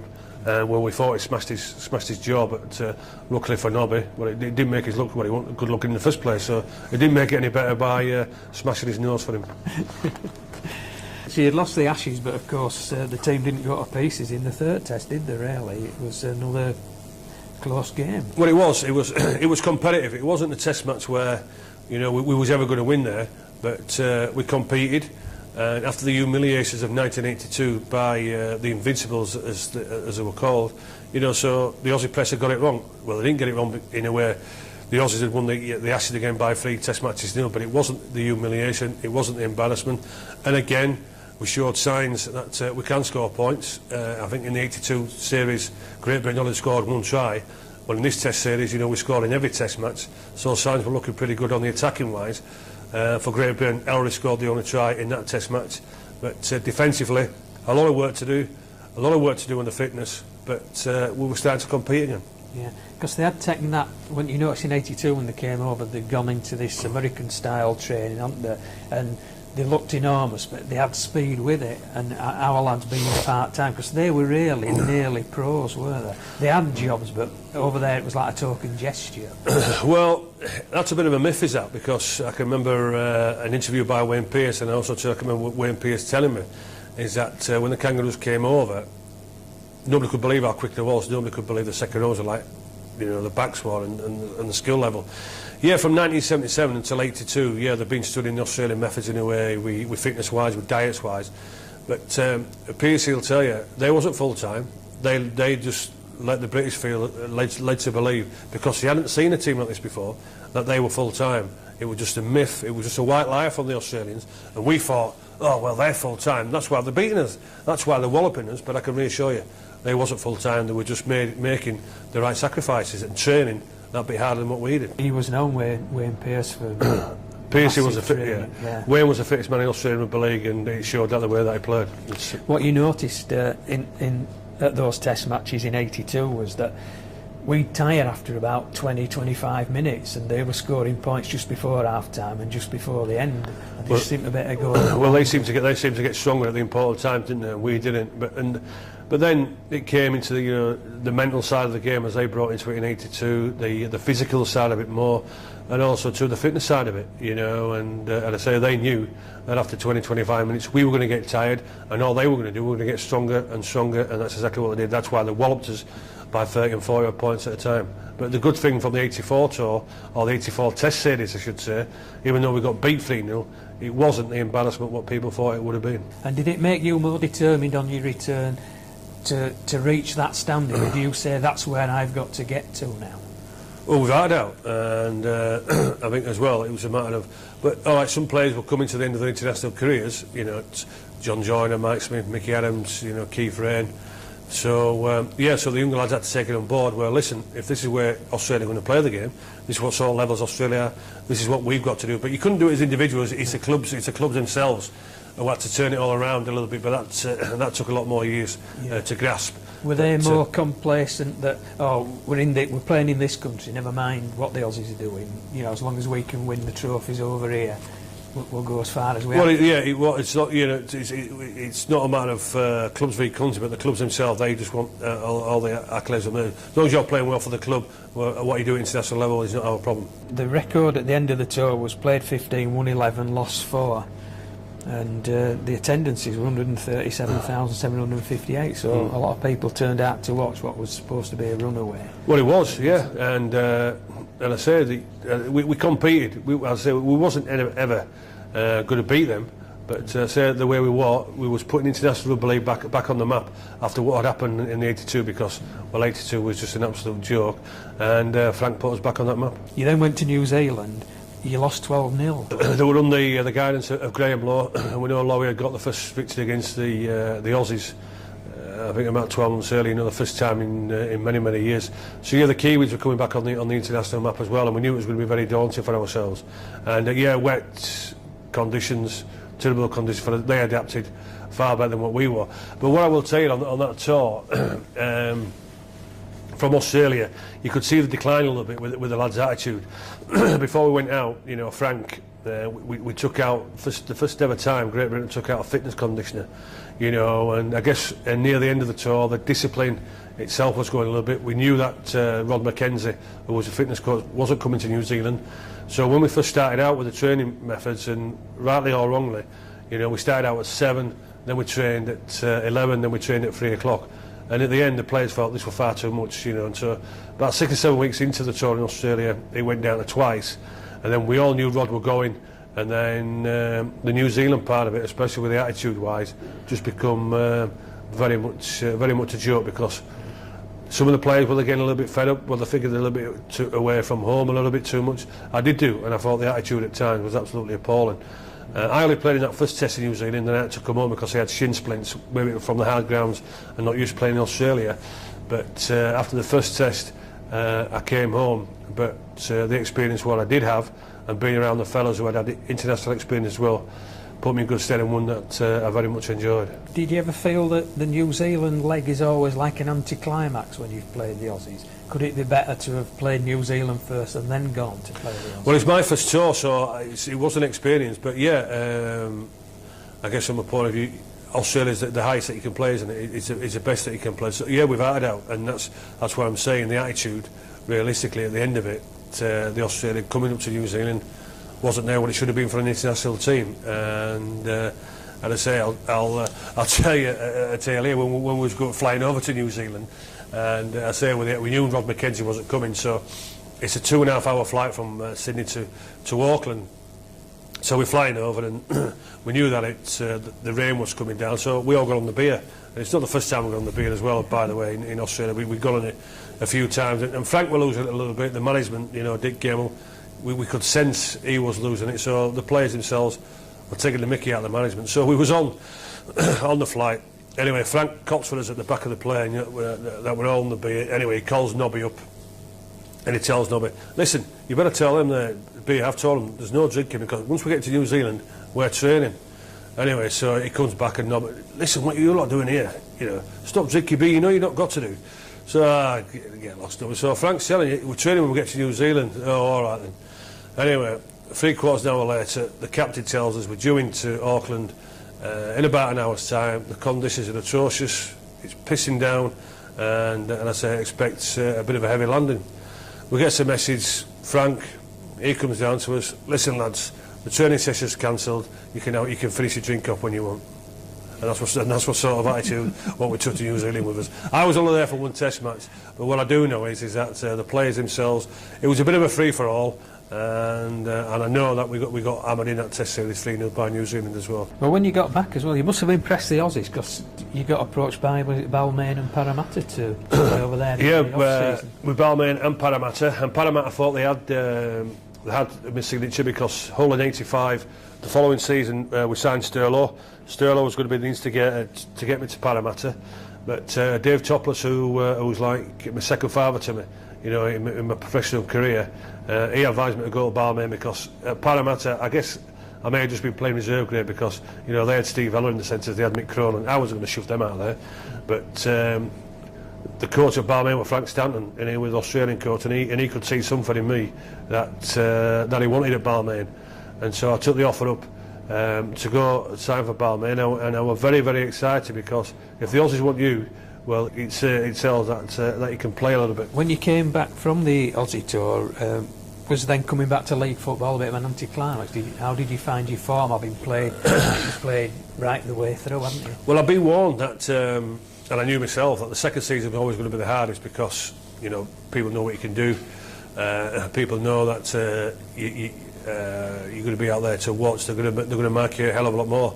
And the second season was a struggle. And did I feel as though people were going to let me do what I did in the first season? No, it wasn't. That may be my own fault. I thought maybe, yeah, you know, if I'd done it for the first season, sure I could do it the second. But that wasn't the case. I got a couple of niggling injuries as well in that season, which didn't help. But my form was pretty poor, and I think I only scored 15 tries in that second season. So my form had dipped, and I can reassure you, Arthur Bunton and his assistant Kenny Fowkes as well, they told me in no uncertain terms that if I don't put my ideas up, then there's always a reserve team to make sure you get your confidence back. So it was very much a learning curve that second season. You had a good game against Leeds in Yorkshire Cup semi. You scored 3 tries, didn't you? Yeah, I did. Because Leeds were on an unbeaten run then. Yeah. I think they came to the Boulevard after about 16 on the trot. I think Maurice Bamford had gone there. And making his debut for Leeds that night was a big hitting Wally Fullerton-Smith, who'd done the great defender from Australia. He came over with this reputation. But he got a good hiding that night, actually. You know, I think he'd only been in the country 24 hours. he got a good hiding that night, did. I think Trevor Skiddy made sure of that as well, don't we, about that? And yeah, I scored hat-trick, and I think we won that game 24-0. So it was very nice to get the hat-trick, to end Leeds' losing run, and give Fullerton-Smith a welcome to England. And you had a good match against OKR, Yorkshire Cup final at Boothbury Park in front of 25,000 as well. Well, that was Sterlo's game, wasn't it? You know, he just missed a majestic himself. You know, Sterlo's the best player I play with. He's the best player I played against.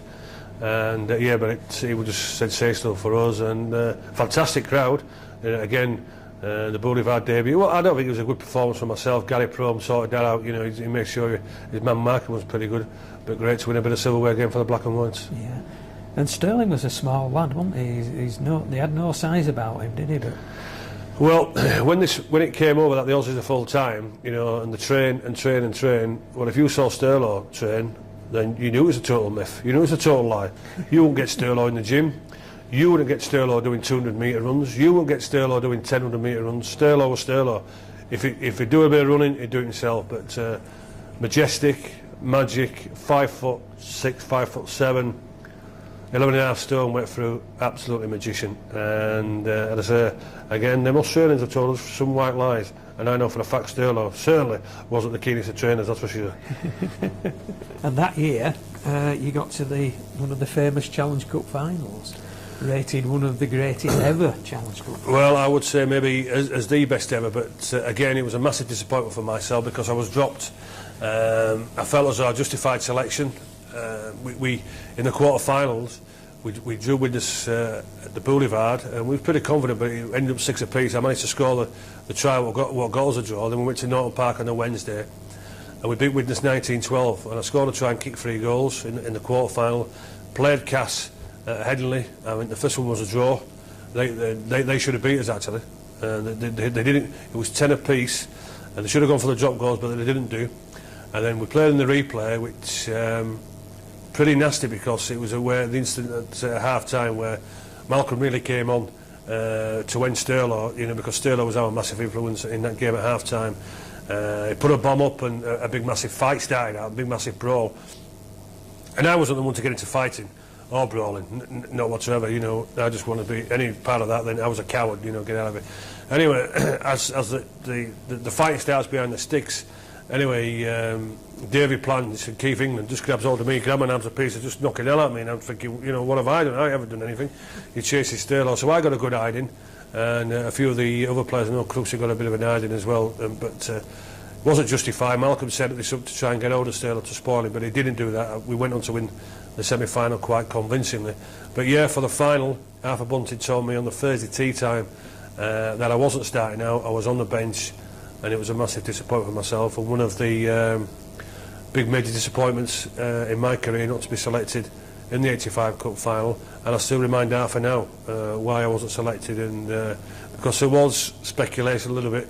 I don't think he was family values, but they tell me that Steve Evans is Arthur's godson, you know, so that's why he got selected rather than me. But yeah, I was disappointed. Came on after half time for 20 minutes, but we got beaten it. Classic Cup final, came back very well, but we was never in charge. But it's one of the games, or one of the occasions, that I'll forget because it just didn't feel right. Right, because they always talk about that finals being the Sterling and Brett Kenny final. Sterling and Brett, and rightly so, because them two players themselves, they were the stars, weren't they? You know, and for Brett Kenny, not just at the way they played, but also when Brett got announced at Wembley, he was supposed to run off and wave to the crowd. Well, Brett just walked off lethargically. I can remember the great Alex Murphy slagging him off on the television. What's Brett Kenny doing? He's playing the Challenge Cup final. You're not supposed to just slouch about like he's doing. But Brett knew himself. That's exactly how he prepared for games, and we all knew that he won the Leinster quite convincingly. Yeah. But yeah, remembered as a Challenge Cup final, one of the greatest, if not the greatest, and also two of the Sterling and Kenny final. But for Gary Schofield, one memory that is not in the memory bank as one of his finest moments. But did it take the thrill, the edge off of walking out at Wembley then with that massive crowd? It was just a very disappointing occasion for myself. It's just that I couldn't get my head around it. I knew I was on the bench, but I knew I was going to play some part in it. But when I came on, the game was gone. So, and I say, I still remind Bunt about it now. One of the, if not the biggest disappointment in my career, not being selected for that cup final. Yeah. Did it knock your confidence in no, it didn't. No, because you'd done everything right up to that point. No, it didn't knock my confidence. Because, and I say, straight after the game on the Monday, I was flying out to Australia to play in the Australian close season with Balmain. And no, it didn't knock my confidence one little bit. No, it just made me more determined. Out there with Balmain, you nearly qualified for a grand final with them. Yeah, we should have done. It was the referee Mick Stone who disallowed a try from myself, who said it was a forward pass. We were playing Canterbury, the Canterbury Bulldogs. But quite interesting, as I mentioned, Stirlow's the best player I played with, best against. I remember my first team debut against Parramatta. And there was around about 8 or 9 minutes to go, and Stirlow's big player was going down the blind side, and he came down my side where I was, and it was a 3-on-2 situation, but I knew Stirlow was going to pass this short ball, but he didn't know I was going to intercept it, and off I, 35 yards out, straight into the post out like that, and Stirlow just looked at me, and if looks could kill, I can reassure you, because he was literally saying to me, well, I think I've taught you a little bit, I go down the blind side, but I didn't really know that you was going to take my interception passes. So we still laugh and joke about it now, but that was my debut try for Balmain, and it was a great season for myself. I finished up with 13 tries, just missed out on a grand final, and finished up Balmain's top try scorer. A great learning curve for myself, great experience. Because you were still, what were you, 19? 19 I was, yeah. 19. So in 85, the 85-86 seasons, Peter Sterling no longer played for Hull, did he? Gone back to Australia. Yeah, gone back. Did he retire, or did he go back and play? No, because our season, and there was Kangaroo Tour coming up as well, wasn't there? You know, in the 85 season there. Yeah. When I went out to Balmain myself, well, I just got married to my wife Adele then, and I say we got we got to the airport, and she burst out crying, did Adele? You know, so what's wrong? Oh, I'm homesick. I want to go home. So I said, well, listen, you know, you can't be saying that. I'm coming out here to play rugby, you know. So we met Keith Barnes, who was the chief executive, Welshman Keith, lovely fella. Anyway, so he took us to the hotel, and this is all new to me. So we go straight to the hotel, and this is the Saturday morning, and I'm playing reserve grade the next day. But all unbeknownst to me, he said, listen, Scotty, you're in your room. This is where you are, the receptionist. I'll tell you what room number it is. I'll be back here in 45 minutes for you, because I've called a training session for you. So Adele's in tears. We goes up to the hotel room, put the bags in. I'm getting changed and getting a bit of kit on, and she's just absolutely heartbroken. And she's saying, "Gary, we've got to go home. I don't like it. I miss the family." So I just said, "Adele, we've only just bloody arrived here. You know what Keith said. I've got to go training. I'll be back in around about 2 hours' time, and then we'll discuss it then." So I said, "But listen, you know, just you'll be all right. I'll be back." So when I get back from training, she's still in tears, so I said, listen, I said, we've got a game tomorrow, you know that, we've got to give it a chance. We know we're from home, we're both 19 years of age, we just got married. I know we're both with missing families, but it's a family club, what we've been told. You know, once you get settled in, you'll be fine. If not, we'll give it a month, then we'll come home. But this is playing on my mind, by the way. You know, I'm looking to impress the Aussies, you know, to show what I can do. Anyway, I play against Canberra the day after. I leave Adele in the capable hands of the chief executive, Keith Barnes, to meet all the other players' wives and what have you. And if to say, was I thinking about Adele in the game, of course I bloody well was, because I was thinking, well, if she's not enjoying it in there, I know exactly what sort of stick I'm going to get when I come off this pitch. We're going to be on the next flight tomorrow. We've only been in the country 40 hours if Adele gets her own way. Anyway, I played pretty well in the zoo. I played at full-back, actually. I don't know why they played me full-back, but they played me full-back, had a decent game, and I say the week after I played against Parramatta. But the most important factor for me was, when I got into the players' den, as I called it, at Balmain, where the lads had a bite to it and had the beers, was a smile on my wife's face. Seeing Adele there, nice kiss and a hug. She was enjoying everybody else's company, and I would just went, yes. They said, we stay in love? He said, yeah, they've all made me welcome. This is what I was feeling. This is what I didn't think would happen. And it put a total smile on my face. It was a successful season to me, but it could have all totally gone wrong if the family atmosphere and the way that Balmain looked after my wife, that was very important, and he set me out in good stead, put my mind at ease and put hers at ease as well. So you came back and you played in the first test, Great Britain versus New Zealand. It was at on the 19th of October at Headingley. Yes, it was, and I say, my debut season in Australia got me some headlines back home, and yeah, the season started out pretty well. Maurice Bamford had just been named the new coach after Frank Myler, and we got beat 24-22.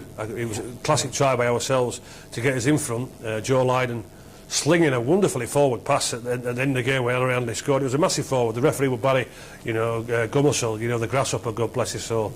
And the pass, well, nowadays they get away with it because Steve would call it momentum rule, wouldn't he? But it was a ridiculous forward pass and it put us in the lead. Anyway, 2 or 3 minutes from the end, our half-back, I think it was Derek Fox, put a kick down the right-hand side.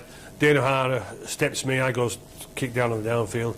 Dane O'Hara steps me, 2 or 3 play the balls later. Kurt Sonderson goes down, nice pass round. I think it's James Lolawai scores on the sticks. We get beat 22-24. So we get in the dressing room after, and Maurice Bamford is absolutely fuming. Totally fuming. And he blames one player, me. He blames me because he said, I went down too early on the kick, I missed the first tackle, 2 or 3 play the balls later, they score the try, they win the test match 22-24. And his words were to me is, I know you've been out to Balmain, you've earned a few quid, stop counting that money and start concentrating on your rugby, or else you won't play again for me, all right? And I just looked and I thought, well, I didn't mean to miss that tackle, and I certainly aren't counting the bloody well money what I had earned out in Australia, so I just felt it was the wrong thing to do. And if I'm honest with you, I thought with his words there, I didn't have too bad a test match, but I thought with his words there, I thought, well, that's me gone in this test series. I'm not going to be selected. It doesn't matter how I play for Leeds in the next 2 games before the test match is played, I don't think I'm going to be selected. And did he pick you for the next match? For the second test, he did pick me, and he did pick me at Central Park, and I had a point to prove as well, because obviously with the stern words what Monty said to me, with the stern words what mainly he said to the press, that yeah, it was one mistake and it was down to me. So I felt myself that I wasn't going to be selected. I was very lucky to be selected, and so yeah, did I have a point to prove? Of course I had a point to prove. You know, and if I was going to get an opportunity, I was going to throw them words straight down your throat, Mr. Bamford, and also too, if I had a few of them Aussie dollars spare in my back pocket, I'd sling them down your throat as well. Anyway, so as we all know at Central Park, momentous occasion for myself.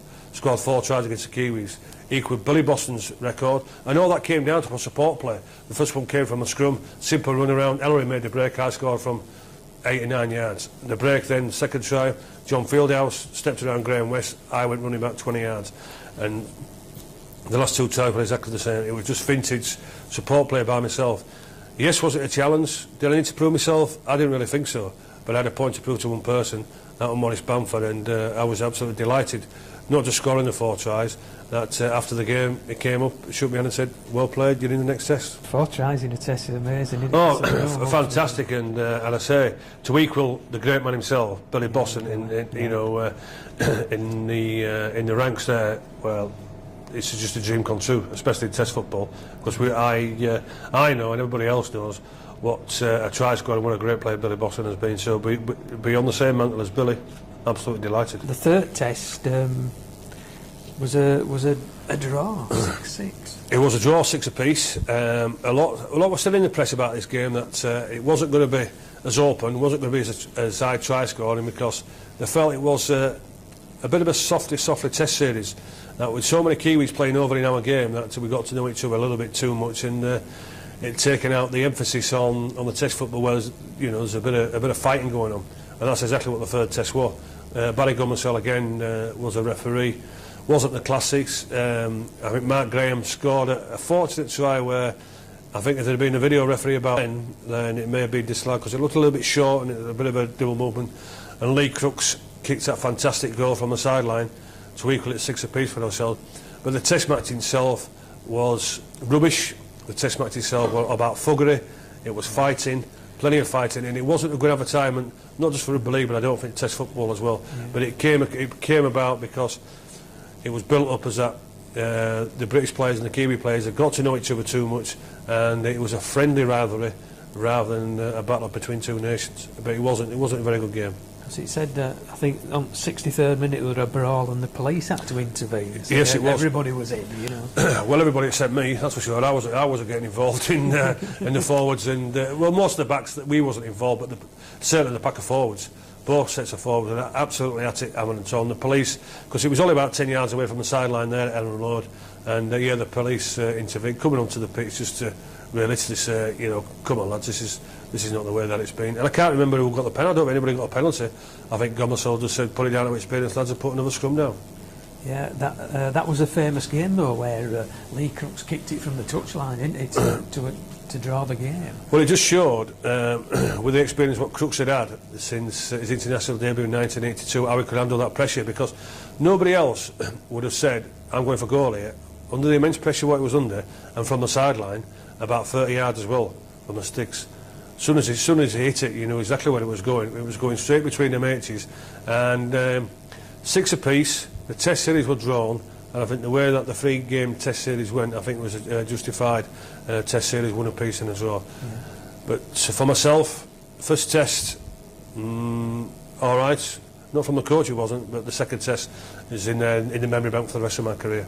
Yeah, and of course, Hull played New Zealand. I think last match of their tour as well, and there was 5 sent off in that one. So it seemed, did it carry on from the test? It did carry on, and I got stretched off on that. I cracked a bone in my ankle, so I was stretched off in that game. He was a referee. Jerry Kershaw was a referee, but during the game while I was still on, it was just again like fuggery, and Kershaw was just letting things get out of hand. All right, the Kiwis wanted to go home. They were fed up, wanted to make a bit of a mark. I can remember Crooks cracking a few, and I think Crooks was one of them who got sent off. But again, wasn't a great advertisement for rugby league, wasn't a great advertisement for a touring team, you know, to play rugby league like that, because spectators come to watch a touring team to come and play open, attractive rugby league, but it didn't happen, and it was a sour note for the Kiwis to go home. In December of that year, Arthur Bunting was sacked as the old manager as well. Did that come as a shock? He was the guy. No, it didn't, because speculation was going round that you know, Bunt had been there too long. Some of the older players were past the sell-by date. We were losing games that we shouldn't have done, and it was all down to one result why Bunt got the sack. We played at Swinton in the league game, and we got beat. We got beat at Swinton, and that was it then. Right, and Bunt knew that himself. He got called to a board meeting straight after. We got back. And the news brought through straight away that Bunt had been sacked. Did he deserve it that way? No, he didn't, because Bunt had brought the massive glory days back to the Boulevard. He got to 19 finals and 16 silverware trophies. I think he's won for them. Gone down as the best manager, the best coach Hull FC have ever had, and certainly didn't deserve the treatment what he received from the Hull board on that occasion. You see that all the way through the game when you talk to the players about the great managers they had, the way they just chopped them and that was it. You know? Well, as I say, you talk about Bunt as a coach. Well, I look at now in the modern day, where you look at Danny Allenson at St Helens, but it was exactly the same at us at Hull. Bunty didn't have to coach us because, you know, the class of players what he had. It was all about man management, keeping everybody happy, because in any sport, and certainly rugby league nowadays, that there's a few egos about, isn't there? You know, and he's going to make sure everybody's happy. If somebody's been a little bit lazy at training, or if somebody's turned up a little bit late, you know, and he gets away with it, then it has an effect in the dressing room. So it didn't matter what sort of name you was, what sort of ego you had. If you were stepping out of the line, Arthur Bunty made sure he put you back in that line straight away. It wasn't his coaching, because he didn't have to do a lot of coaching. It was his man management and getting the best out of players, and that's what makes him, and all that did what make him a sensational coach, and that's why, with the team spirit what he generated, that's why he got the results. And then they appointed Len Casey, the coach, which would be a bit of a shock after had he done Hull KR, Bradford, and then back to Hull KR. Yeah, he did. A massive shock. The old cast iron, you know, and he was making sure that it was cast iron Casey in the dressing room as well, because Len didn't mince his words. Len's coaching philosophy was go out there and beat them up, go out there and bash them. He had an assistant, Keith Epworth was his assistant. Eppie didn't really know much, sensational player with Eppie, but he didn't really know much about the coaching side or the man management, you know, where Len, would be shouting and bawling and throwing cups of tea all over the place and threatening us, you know, to chin us. You know, Eppie couldn't take over there and say, listen, don't take any notice. You know it's like, you know, model coddlers or man management. Didn't have any of that, and in the end it worked out a bit of disaster for Hull FC, because Case didn't last very long, and he didn't get the results what he deserved. And did players leave? Because I think I'd heard him say in a radio interview he thought they brought him in to get rid of people. You know, I don't think so. I think it was a panic. I think it was a panic selection, if I'm honest with you, because we know his tremendous record with the Red and Whites. We know he's a legend on that side of the river. But the whole spec is the black. We know the philosophy. We know the rivalry, what they've got. They didn't take to it, unfortunately. And I say the way that Len wanted to play the game, it wasn't the style of the players what Len had at his fore at that time. It just didn't work out for him. Because early on you reached like the Yorkshire Cup final with him as coach. I think the John Player final as well, and you lost by a point to Wigan in that one. So quite early on it was kind of working, and then so it disintegrated fairly early, did it? Fairly quickly, because it's like with many sports, when a new guy comes in, it wasn't any new idea from Len. It was just a matter of, you know, you play like I want you play like I played, you know. And we had a bit of finesse and a bit of class, but you know, at times we may have been lucky to get to the finals. It was plain simple as that, and it soon went very much downhill. That sort of form didn't last very long, because, you know, teams caught on what we're trying to do, and they intimidated us a little bit, and we lost faith in what we were trying to achieve. The Aussies came over in 86-87, and you were picked for the first test. Great Britain 16-38, so Aussies came over again and started piling up the points. They did, and you know, this was going to be the new dawn of Great Britain, you know, and. What about testing, man? You know, and I say they moved Joe Lyle at full-back. You know, he was playing sensational now for Widnes and whatever. And the players themselves, Goodway, and a few of us have gone out to Australia with experience.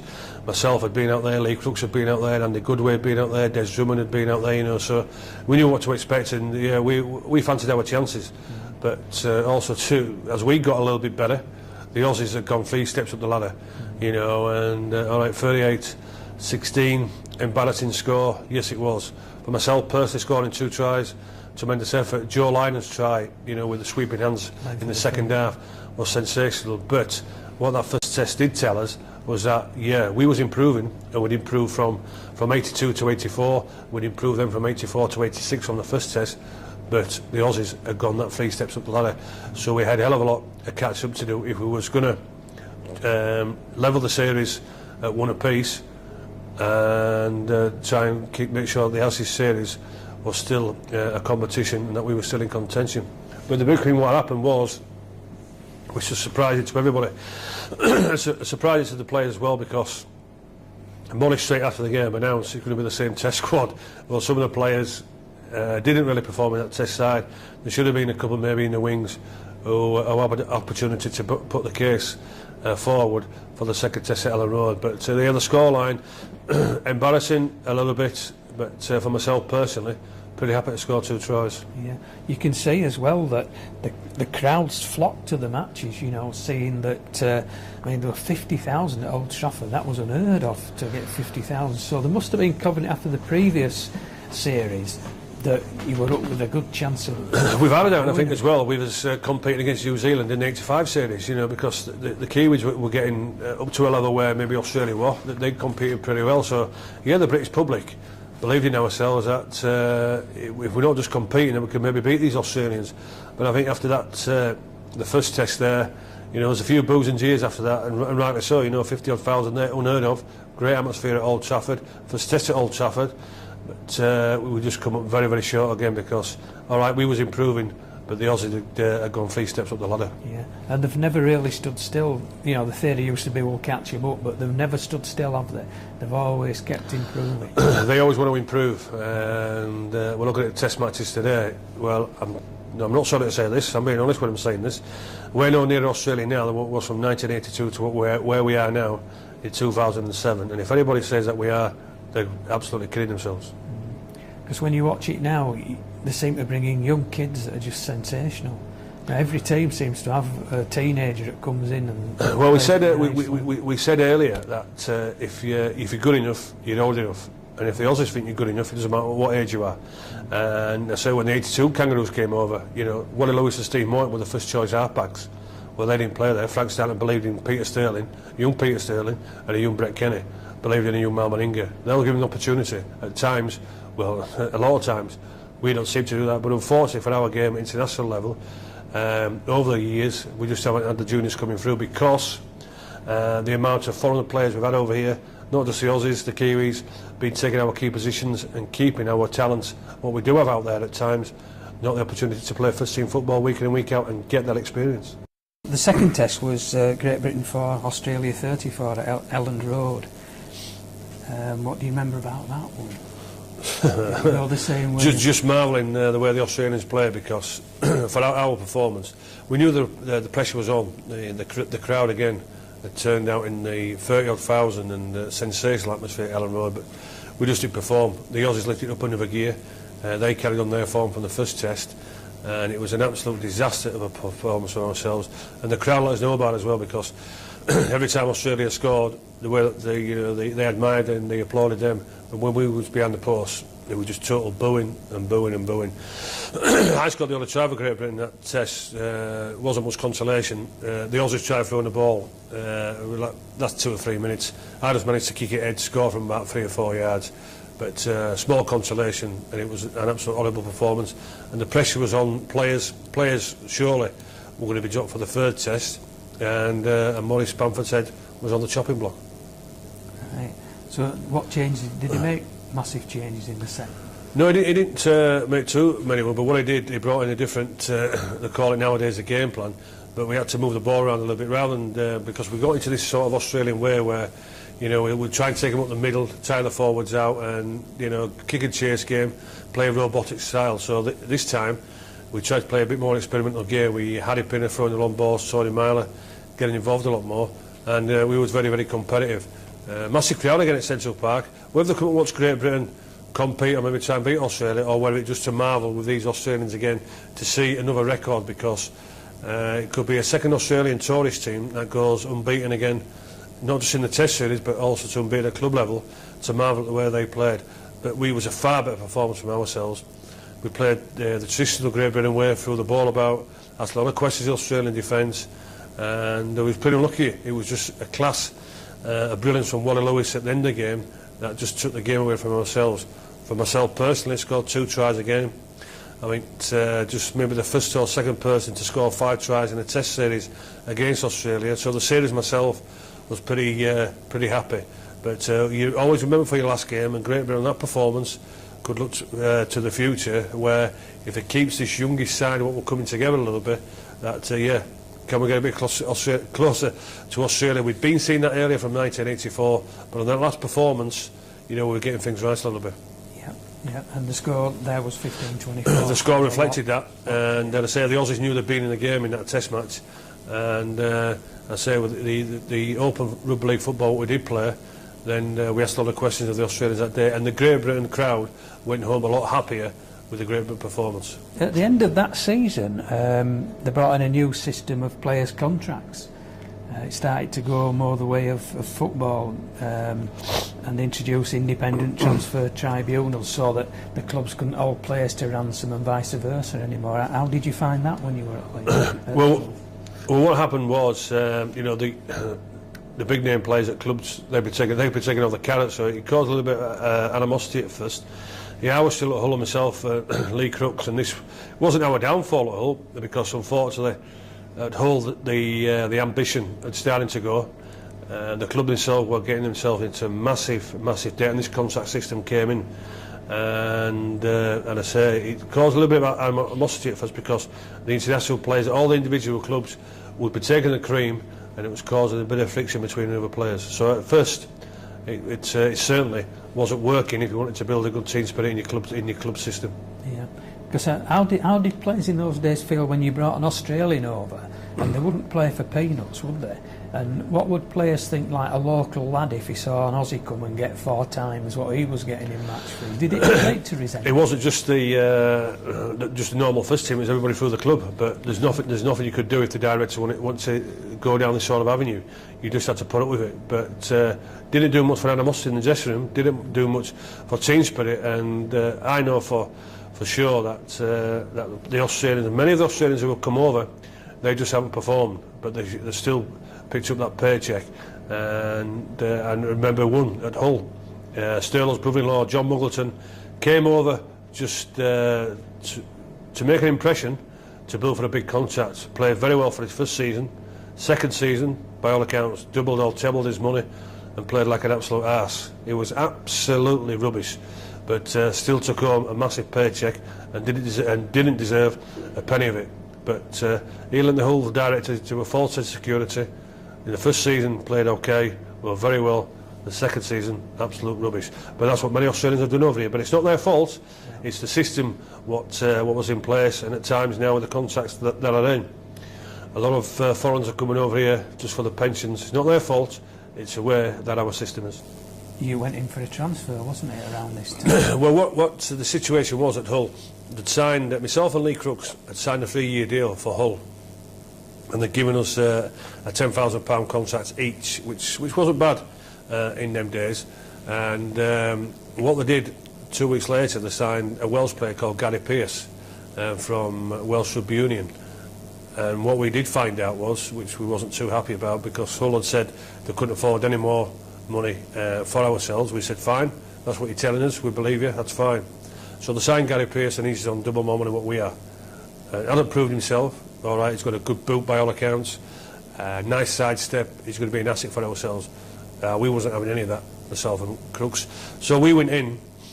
Because you were great, established Great Britain stars at that point. Yes, we was, and but as I say, we asked for £15,000. We didn't ask for the same money as him because we knew we wasn't going to get that.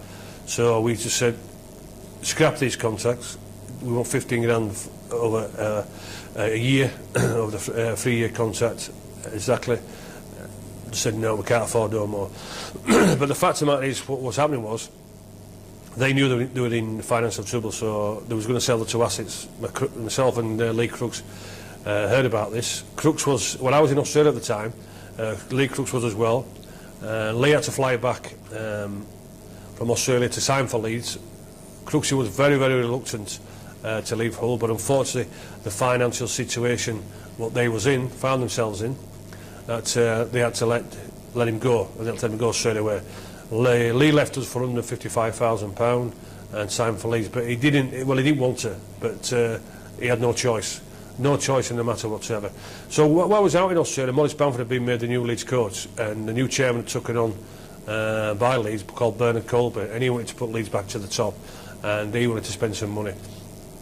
So the next target was myself. So Maurice approached me when I was out in Australia in Balmain in '87, and they said, you know, we want to sign you. You know, how can you get away from Hull? You know, we'd like you to put a transfer fee in. So I said, okay, I've signed this contract, you know, but I'm not happy with it. The ambition's gone. but I put a transfer fee in. So I put the fee in, the transfer request in. It was turned down. So I did something that I wouldn't advise any professional sportsman to do. I went in dispute, and where I said, well, realistically, you know, you've lost all your ambition, Leeds are coming up for me, you're going to get plenty of money, I know that you want to sell, you sold one of your assets, I know where assets going to go, I know that's going to be me in time, you know, so I put the transfer request in, and, you know, Leeds want me. I was in dispute for 8 weeks, which, as I say, I wouldn't advise anybody Because what you to took do. the unusual step of staying away. I stayed away. Yeah, I took the stage of staying away. I didn't turn up for the Australian game when Hull played Australia in '86. Maybe a good bit of advice, because I'd already been wallop fiending anyway in the Test series. But yeah, I stayed away from the club. Not advisable for anybody what to do. The press, what I got over in the Hull Daily Mail, didn't do me any favours whatsoever. The hatred was there. But I guess, in a way, I got my wish. Hull got their wish. They got £178,000 for myself. After 4.5 years, it's not a bad investment, what they paid 22 grand for me in Hull. They got 178 grand back.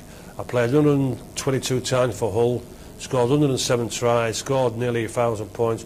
So it wasn't a bad investment. For Lee Crooks, I think they paid 18 grand for him in a contract. Got 155 grand for them.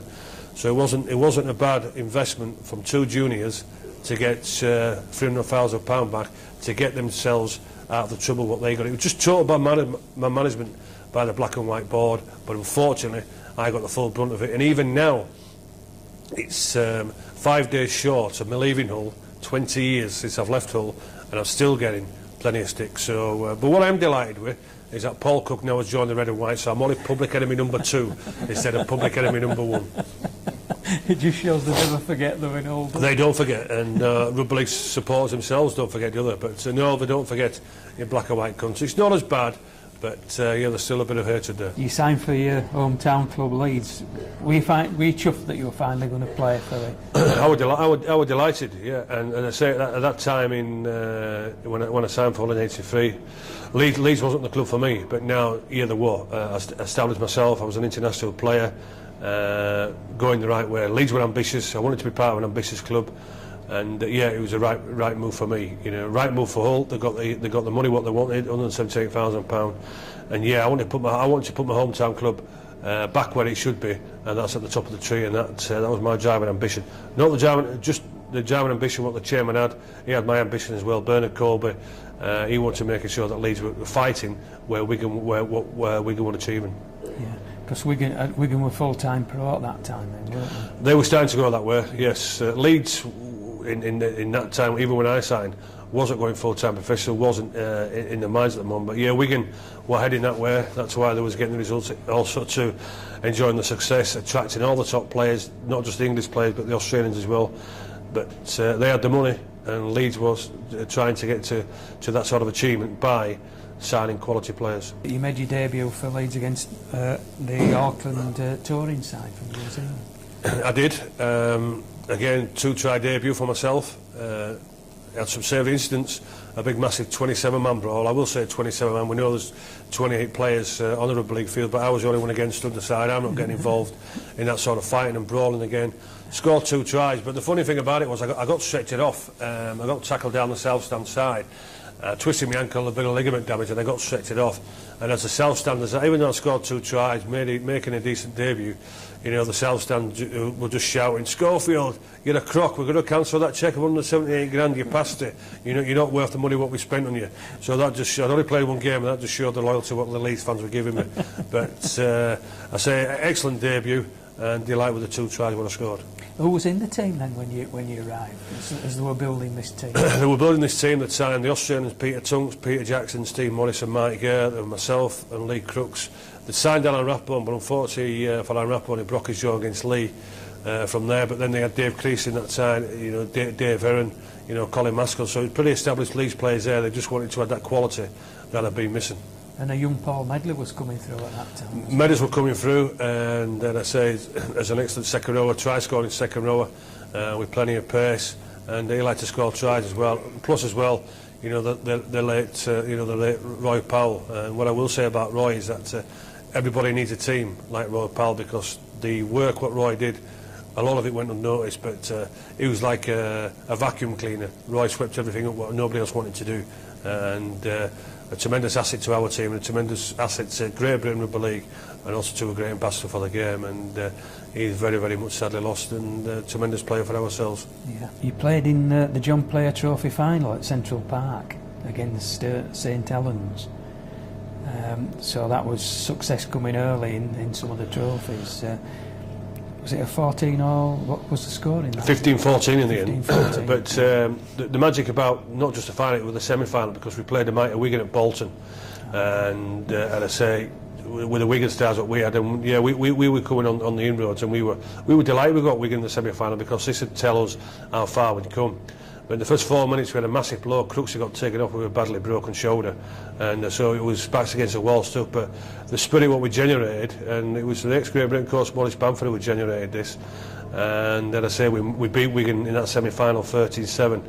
Managed to score a try myself, managed to set up a try for Colin Maskell, who scored the winning try for us, going under the 80s at the old Boundary Park there.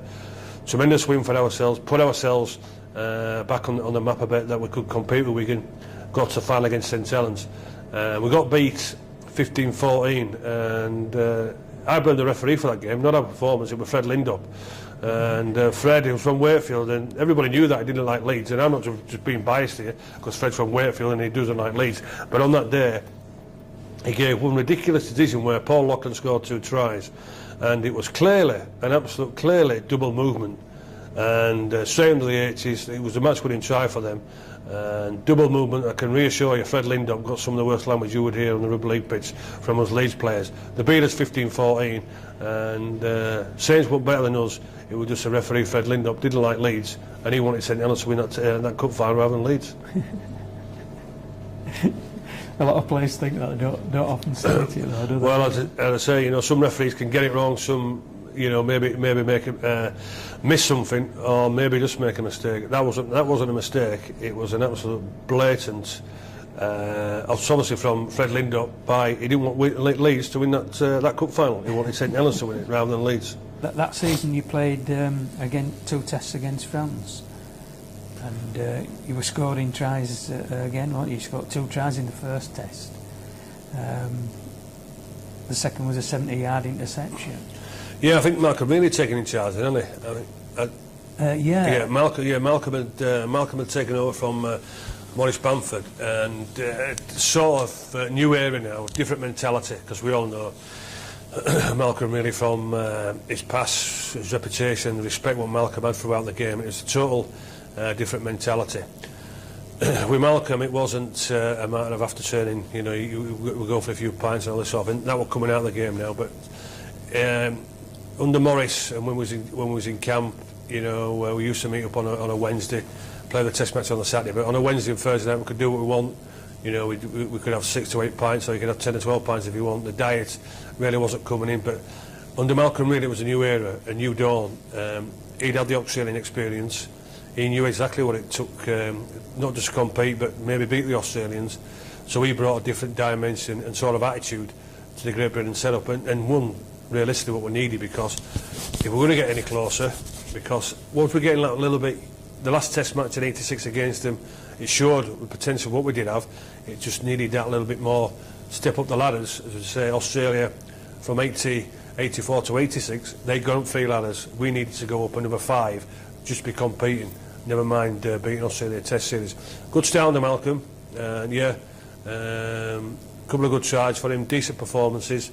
Very much looking forward to playing under his management. He took over at Leeds, didn't he, as coach, and he then became the captain of Great Britain, so you got to let him do both jobs at that time, didn't they? Yeah, they did, and I say Malcolm took us away in '88, but you know, it was the fitness side of it, you know, because that's what Malcolm was. He was as fit as himself. He'd be on the training park, he'd be in the gym, he'd do it all himself.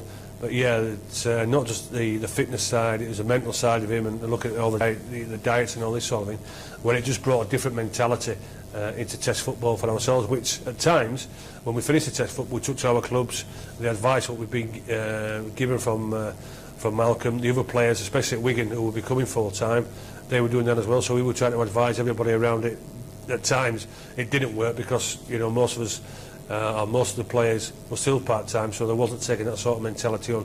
But it was good to be in that sort of surroundings and what Malcolm was trying to achieve. Yeah. Had he got it from Australia? But he'd been playing out there, hadn't he? Yeah, we playing with Manly. You know, he was out there for 5 years, and he knew exactly. But that's where Malcolm was as a person himself, you know, and he was bringing that into us. He was getting the full back in the Rugby Football League. You know, we was in the hotels where we were. It wasn't the rubbish what we was eating before. You know, it was making sure it was a pasta, the chicken, and the fish. You know, where at home you wouldn't pay that because it was too bloody expensive. You know, so we was very much looking forward to going to Great Britain camp when we knew we'd get some decent food. So, 88, you went on the tour of Australia. Malcolm coaching Ella Randley, the captain, and you started off in Papua New Guinea.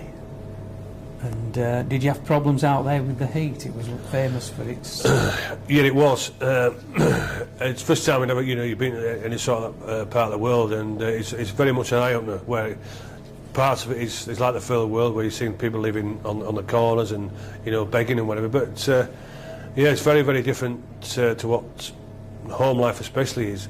But the hotel where we stayed in Port Moresby, the Travelodge, excellent hotel. But what you do you're warned to make sure you don't go out at night time. It's as plain as that, because there's cannibalism over there, and it's a new experience for ourselves. So we heeded that advice, but the heat was a massive problem for ourselves. But Malcolm didn't worry about that, because you look at these footballers nowadays, you look at other sports stars who were pampered. This is back in 1988. When it took us from Rockwell, from where we all met and left, to go down to Heathrow, from leaving Rockwell to get to Port Moresby, it took us 42 hours. 42 hours. And the way Malcolm was, to get over the jet lag, you can't get over jet lag anyway for about 5 or 6 days. We was in the hotel, we got checked in, and Malcolm said to us, "You've 45 minutes, get your kit on, we're down here, we're going for a 3-mile run." And that's what sort of Malcolm's mentality was. And it was about 25, 26 degree heat at that time, and who was at the front of the queue?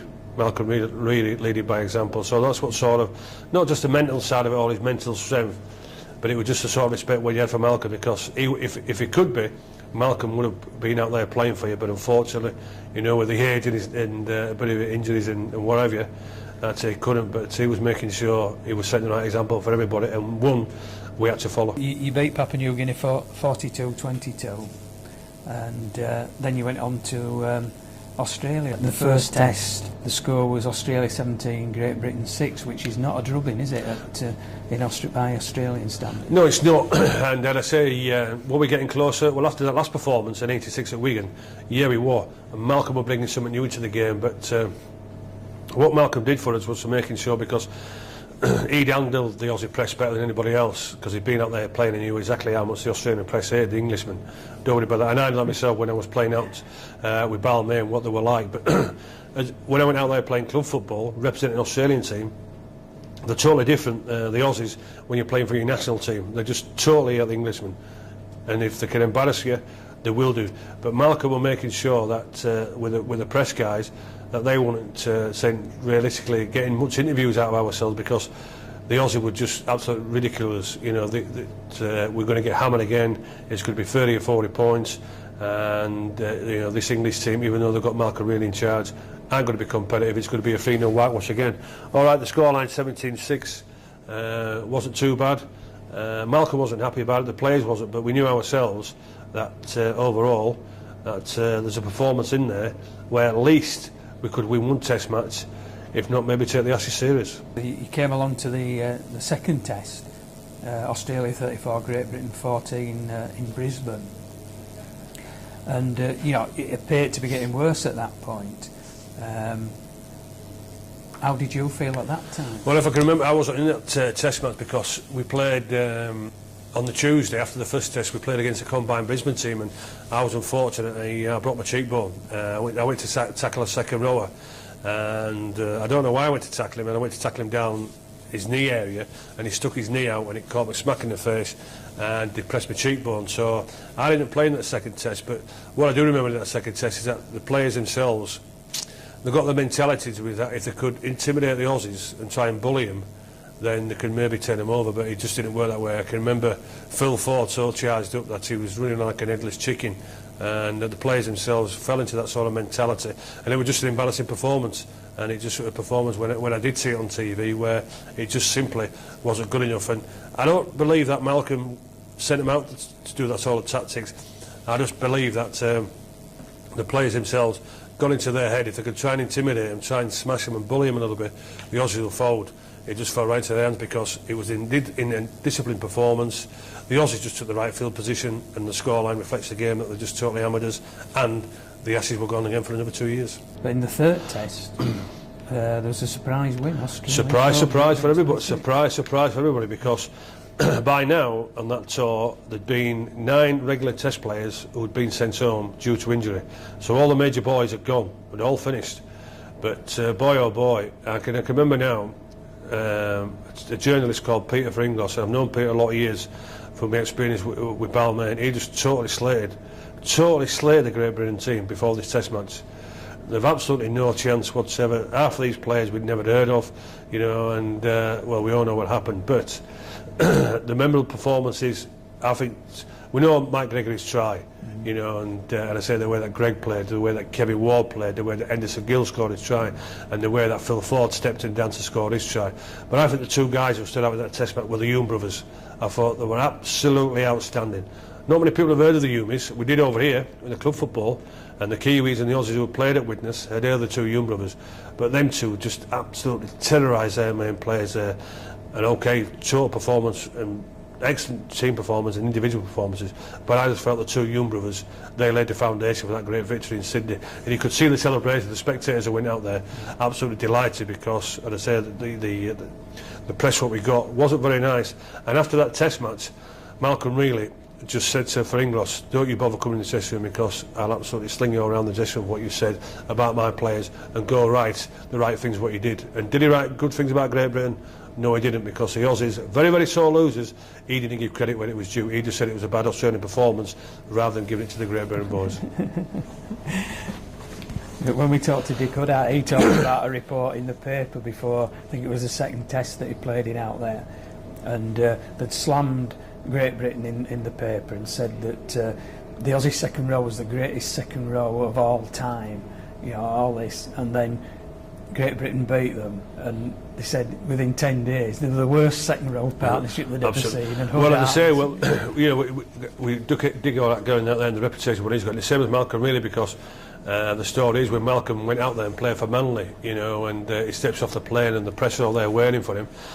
And the first question, you know, they asked Malcolm is, you know, how do you think you're going to do in the Sydney comp?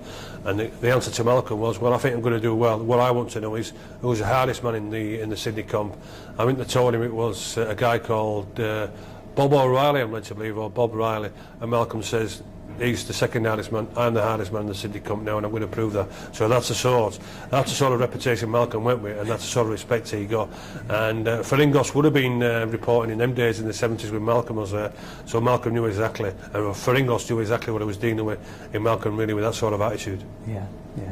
Of course, that Great Britain win was the first win for 14 years and brought to an end 15 consecutive losses. So, you know, is it turning at that point? You know, did you say to yourselves? Well, we felt it was. Yes, we did as players. We felt it was under Malcolm's leadership and guidance, and I think also too the Aussies knew that a little bit, and we were looking forward very much to the Kiwis coming over in '89, because the resurgence, what Malcolm had got, he was getting the full backing of the Rugby League, and it was just all quality what Malcolm was bringing in, and that's totally what we'd been missing before, or what I'd been missing as a Great Britain player under the guidance of Frank Myler and Maurice Bamford. Yeah, and then you went on to New Zealand, and you lost both tests close. I think they were both by 2 points. 12-10 you lost. Yeah, I think that was the last test match they lost, which they didn't qualify for the World Cup final, did they? That's right. Yeah. That was the one, which very, very disappointing. But I say, after, as we mentioned before, after the Australian Test series, it's a bit of a come down. But yeah, excuse me, there was a World Cup final to play for, and New Zealand just managed it 12-10. But from a Great Britain point of view, we was moving in the direction under Malcolm Reilly's guidance. Back home with Malcolm coaching. You got to the Yorkshire Cup final. We played Castleford, and it was a debut season of Delo van der Velde. You know, the There's a big Australian, bald Australian, who was full of wind, I would like to say. He was very confident, very boyish when he was going to do this and he was going to do that. Started out very well at Cass. They were top of the league when they came to meet us at Ellen Road in the Yorkshire Cup final, and obviously Malcolm's a bit of an incentive with being an ex-player, ex-coach there. Fantastic crowd. I think there's about 27,000 there at Ellen Road that afternoon, and we got to a cracking start. I took an interception off Grant Anderson, and I keep reminding Grant now it's one of the best passes I've ever received, and he wasn't even on my side, he was on the opposition, so we have a bit of a laugh and a joke about it now. But yeah, we murdered Castleford in that final, scored a couple of tries. Clifford Lyons was totally outstanding, the man of the match. Gibbo took a great interception from John Joyner. Just excellent performance, all-round team performance by Leeds, and shut Castleford up, top of the league, and we certainly shut Della Vanderbilt up, the big mouth Australian. And you're going well in the league that year as well. I think you only lost 2 out of the first 13 games as well. Yeah, again under Malcolm, bringing that sort of mentality, that winning mentality, into our team, which had been lacking. But yeah, we was what we was getting. We was getting more consistency, you know, and it was getting there where, not just from a point of view playing a bit of a forward game and a bit of a tactician game, but when chance allowed we were throwing the ball out a bit and playing some attractive rugby league. And in Challenge Cup you lost to an informed Widnes in front of 26,000 in quarter final. Now they were becoming a great side, weren't they? Yeah, they were the best team in the comp at that time, but we felt as though we was going to beat them, and we knew with anticipation, because with the crowd were 27,000. And it's the first time Malcolm took us away that night. We stayed in a hotel in Harrogate, and was it the right thing to do? We didn't think so. Really, we didn't want to go because a lot of players, and me included, you don't like the night before at time. You don't like sleeping in strange beds, you know. And we felt it was a mistake. Nothing to do with the results, but we felt a mistake just taking us to Harrogate there, you know, away from home, strange surroundings a little bit. But nothing to do with the performance. Widnes that day were absolutely magnificent. 27,000 people attended Henley, but our performance was rubbish. We just totally failed. We totally froze on that occasion. And Widnes, well, at that time, you know, with the Milers, with Mackenzie, the Sorensons, a Fire, Tates, Courier, Darren Wright in the centres, you know, outstanding team, and just totally took us to the cleaners and totally deserved that victory. And out of the crowd, you'd say there maybe 5,000 or 6,000 Widnes speckies, so 20,000 Leeds speckies went home very, very disappointed that afternoon. And in that end of season, you played for Western Suburbs? Yeah, I went over in '89. Surprise phone call actually. Ellery Hanley, who Ellery had played for Balmain in '88, got cleaned out by Terry Lamb, and totally cleaned out over there, but it made a massive impression. And Ellery went over there to play for West, and West was short of a centre. So it came out of the blue that West phoned me. They asked Ellery for a recommendation for an English centre. Ellery recommended me, so I approached Leeds and I said, listen, West want to take me on a short-term contract, what's the possibility? Well, we want you back by the 1st of August. I went out there, played 8 games, scored 4 tries, and totally enjoyed myself. Made a lot of good friends out at West. I heard about the club. I knew about the club a little bit because Lee Crooks had played out there in '85, '86, so I knew quite a few the people who were involved at the club. And I totally enjoy my short spell now. And the ironic thing about it all is that Balmain and West now are both joined. So when I do go out for the World Cup next year, for the Rugby League World Cup, many friends from Balmain and West will be all joined there together. So very much looking forward to enjoying the good times what we had, and having a few beers and seeing some lot of old faces. In '89-90, after a few matches, Malcolm really resigned. Giving no reason, resigned as a coach. Yeah, he'd had enough, and I think with the expectations, Malcolm knew that Leeds was a massive club, and you know he'd come from Castleford, which is a small town club, no disrespect to Castleford, but nowhere near the size of Leeds, and the pressure of the club itself. And he hadn't brought, or Malcolm didn't feel as though he brought the success what he wanted, and he didn't feel that he could move it any forward. But I just felt that the club was a little bit too big for him, and he couldn't handle the pressure situation what the club was. And we played at Barrow on the Sunday, got a good victory at Barrow, and then we found out on the Monday that I'd resigned, and he wouldn't give a reason for it. But my own personal thinking about it is that he wasn't getting the results what he wanted. He didn't feel as though the players were as good as what he wanted around the place, and I just felt as though the club was a little bit too big for him, and he couldn't handle the pressure situation. A lot of people have found that though, haven't they, with Leeds? It was a difficult club to go, with it being the biggest city. Without a shadow of a doubt, and it's not just coaches, it's players as well. You know, there's been many players who have come over the Pennines, you know, with massive reputations. As we can go back as far as Eddie Caston, you can go as far as Eddie Cunningham. You know, they only lasted 12 months, 14 months. They couldn't. They could make it, and they did make the excuse that travel was a problem, but the club itself is too big for them. And Malcolm won't be the only coach.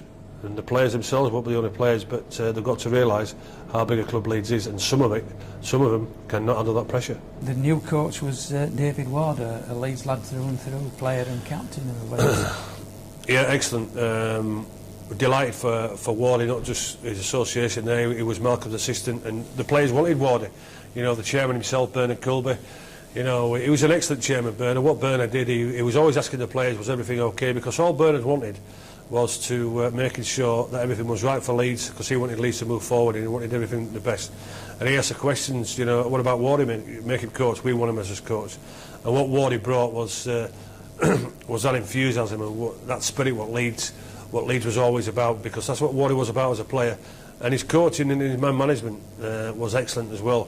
And we just needed 2 more players in our team, and we would have beaten Wigan. We finished when Wardy was in charge. We finished up twice as runners-up against Wigan, and the way that he got sacked and the way that he got booted out was absolutely diabolical. And I think it's one of the biggest mistakes that Leeds Rugby League Club has done in their history, because not only did they not sack David Ward, but they brought in the worst man who they could have done for our club in Doug Lawton, because that has been the biggest mistake the club has ever done in the history of the Leeds Rugby League Club. Right. And how long did David coach Leeds? David lasted 1991. The year after 1990, Doug Lawton took over 91-92 season. And the way that Wardy found out, he was at Old Trafford watching the Premiership final, and I think it was Alex Murphy who announced it on television, the Premiership final between Widnes and Hull, when Noah Clear was in charge. It was Lawton's last game for Widnes, so Murphy says, and that Lawton will be leaving Widnes after this game, whatever the results, and he'll be joining Leeds. And we all heard this, and I couldn't get hold of Wardy, so I spoke to his wife, and she just heard it. Anyway, I managed to get hold of Wardy, and he found out Harry Jepson told David Ward at Old Trafford. Wardy didn't know anything about it. Harry Jepson went up to David and said, "Listen, David, I'm so sorry that it's happened like this." And Wardy's saying to him, "Well, what's happened?" "Oh, well, obviously not her, but Doug Lawton's taking over tomorrow." And David was absolutely gutted. 20-odd years as a loyal servant, not just as a player, as a coach, and to find out that way was totally diabolical. And the directors at the time should hold their head in shame the way that they treated one of their loyalist players and coaches, and the way exactly they treated John Holmes and Paul Gill, because they asked them to reapply for the jobs as 18 coach, and there's no way made they should have been treated in that sort of way. The loyalty, what they're showing the club. Business is business, I guess, but there's a right way and a wrong way to do that, and I felt so sorry for David Ward, because he wasn't far off by making Leeds the best team in rugby league at that present time. I wonder why they made that decision, man. Well, they felt as though that he couldn't take us forward, and that they wanted a man in, or Alf Davis wanted a man in, who are proven who can bring silverware. Doug Lawton had done that at Widnes, and so he brought him in, believing that Doug Lawton could do the same at Leeds. And when he got the sack, Lawton came in. In 89-90, you won a series in New Zealand. Very surprising, because all the big boys cried off. Sean was a little bit injured, Greg didn't want to come, Ellery didn't want to come, so we went out with a very young and inexperienced team.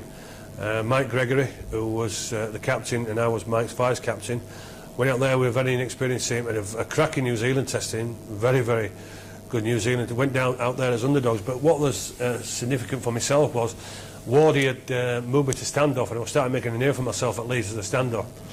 So first of all, we go to Papua New Guinea, and one of the main reasons why a lot of players didn't want to come, because we were spending 3 weeks in New Guinea.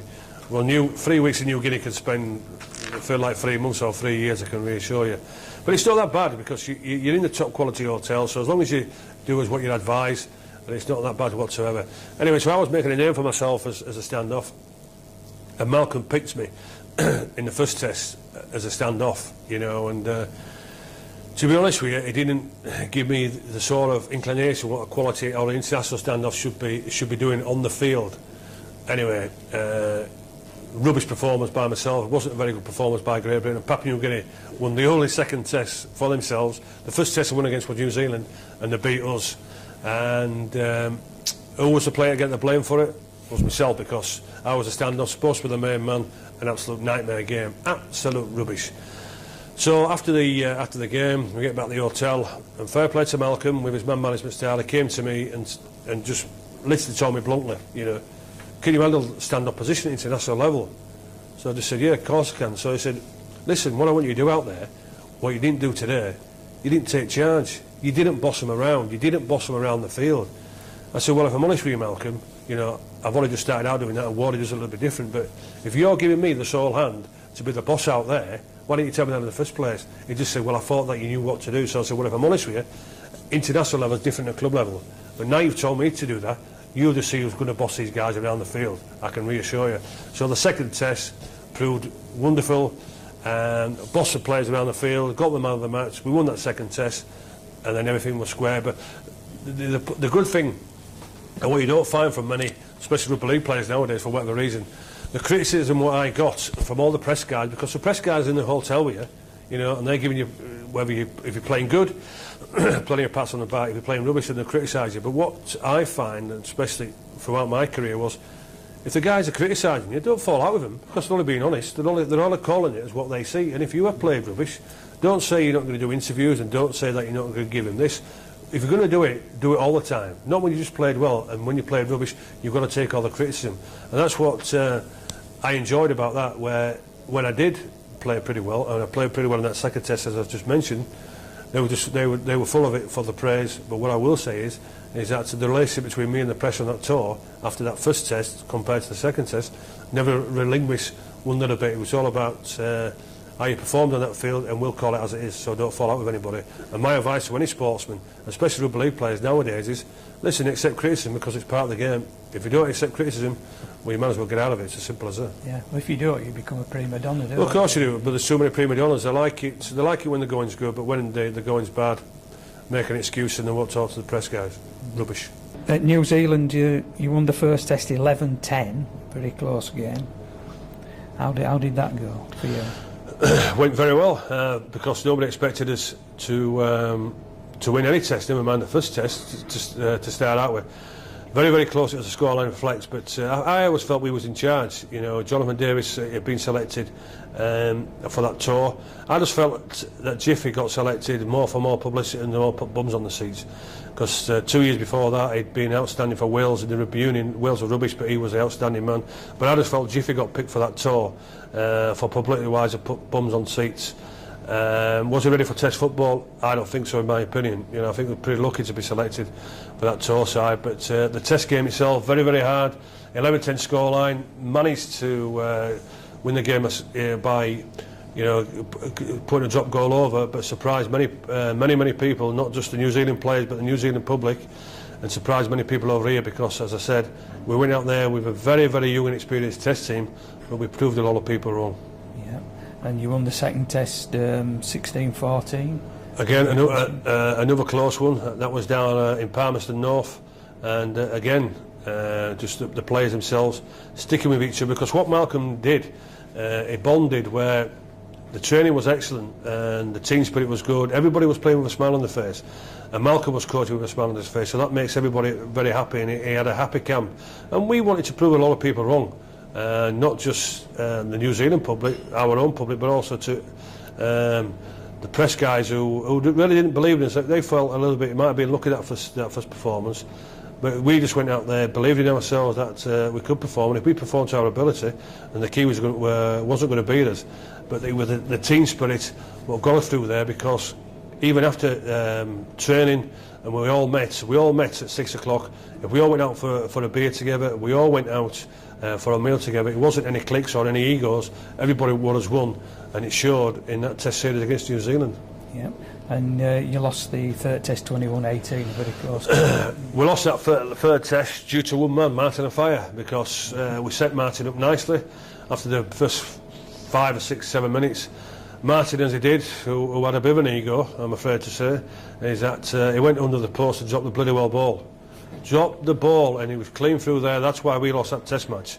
Was it one of these one-handed put? He put it down with one hand, and you could clearly see. When we were coming up to congratulate him, we knew ourselves, because Berligan was. We knew ourselves. When he put it down there, he was going to disallow it. And I can reassure you, Martin and I got some very, very strong words. Not just on that pitch, not just at half time, but after the celebration, because we won the Test series 2-1. But there's only one man who cost that Test series, and also as well, he cost the lads £1,500 for that Test series, because it wasn't all about money, but he cost the lads £1,500 that Test. He did just cost the 3-0 whitewash. It cost us the result, and it cost the lads £1,500. And he hasn't, and we haven't let him forget about that every time that we see him. When I say when we do turn, and when we are in company, when we do manage to meet up, he tries to laugh about it. He laughs about it. Well, we won the Test series 2-1, but we'd have gone down. I think it's maybe the only Great Britain Test side that's got New Zealand and won 3-0. Yeah. So that a little bit disappointment, but the celebration was fantastic because we proved everybody wrong, and we've beaten a very, very strong Kiwi side on their own soil. 1991 season, David Ward nearly resigned at one point because the board were signing players that he knew nothing about. He signed one player, and we were led to believe he wrote his letter out to resign, and he signed Eddie Rombo. And this was all down to the coach who was going to come into Coach Leeds after him, Doug Lawton, because we played in the seven-a-side tournament, and he was, I forgot which team he was. Oh, he came for us for trials. His agent, which I forget his name now, I won't be able to pronounce anyway. Anyway, so he played for us in the seven-a-side. He scored, I think he scored 5 tries, showed plenty of pace. And so Doug Lawton says, I'm going to sign this Eddie Rombo as an extra fire. The Leeds board panicked. So we signed him on the Monday after the Sunday.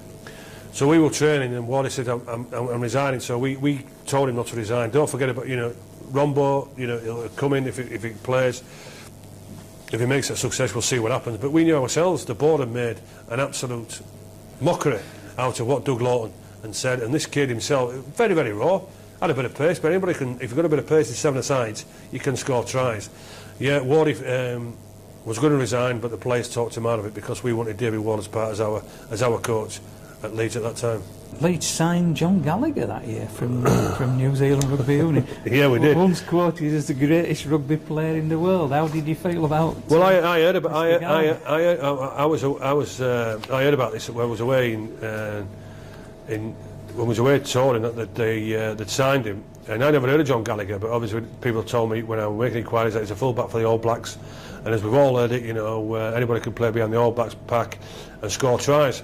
Anyway, so I phoned Alf Davis up, asking about it. He said, and all this, the contract and what he was being paid. I said, well, listen, everybody's not going to be happy about this, and I'm not happy about it.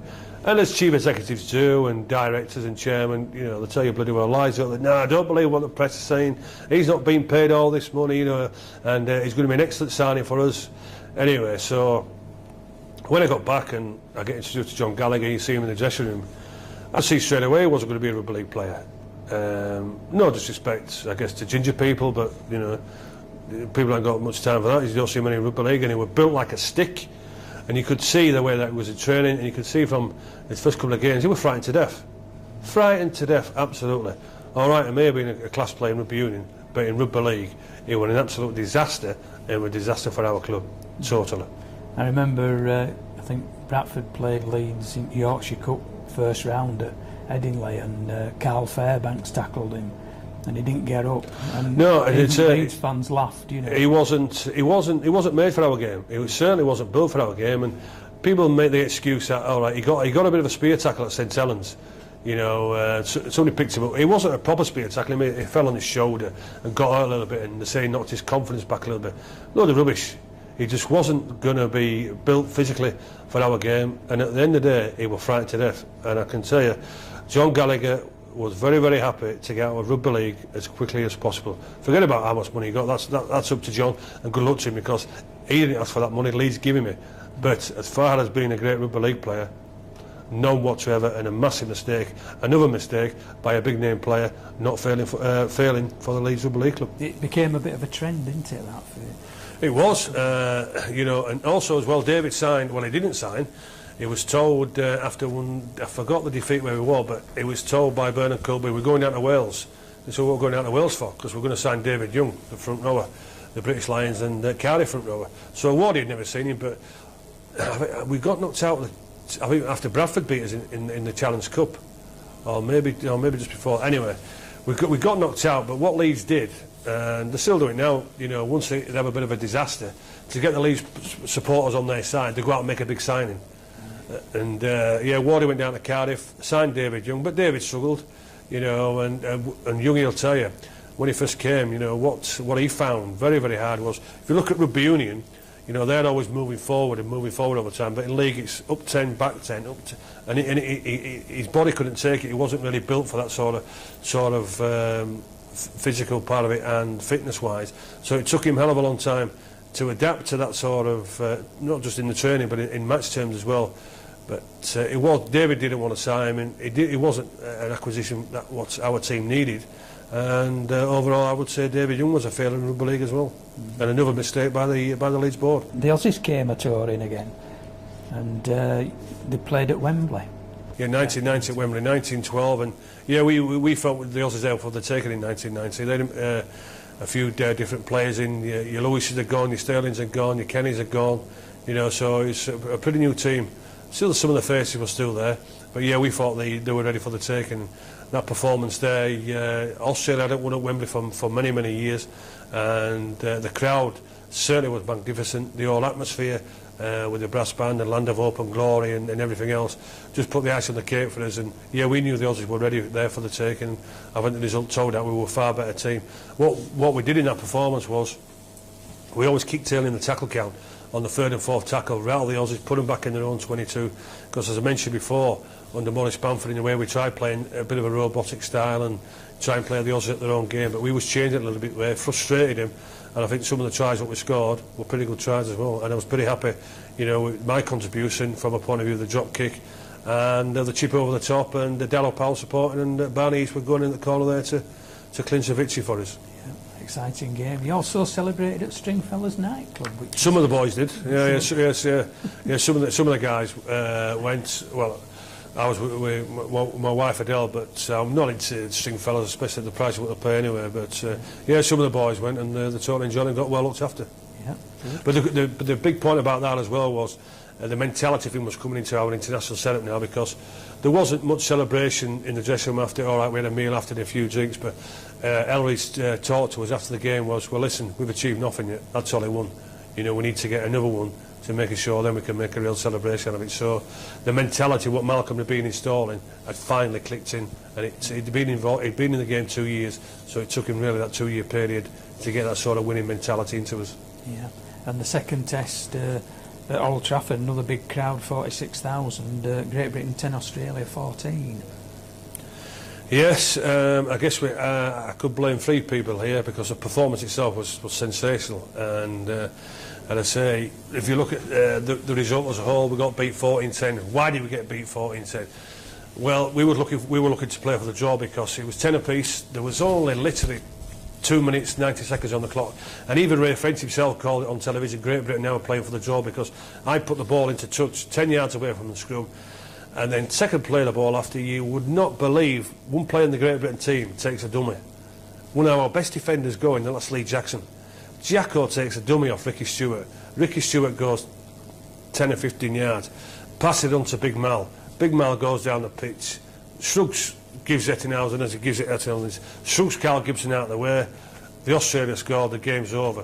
Why do I say I blame 3 players? Well, I say Lee Jackson never takes dummies. Even when we mentioned Jacko now, when we played in touch and pass games, we always remind him, Jacko, don't take any dummies. Don't take any dummies. And we said to him after that test match, Jacko, you're going to get a sponsorship from Mothercare, because they sell dummies in there, exactly the biggest one, what you've just sold. Secondly, Mal Meninga, the cheating, so on and so forth, nudging Carl Gibson out of the way. And thirdly, the French referee for giving the try for not seeing that. You know, because it's the nearness we've been.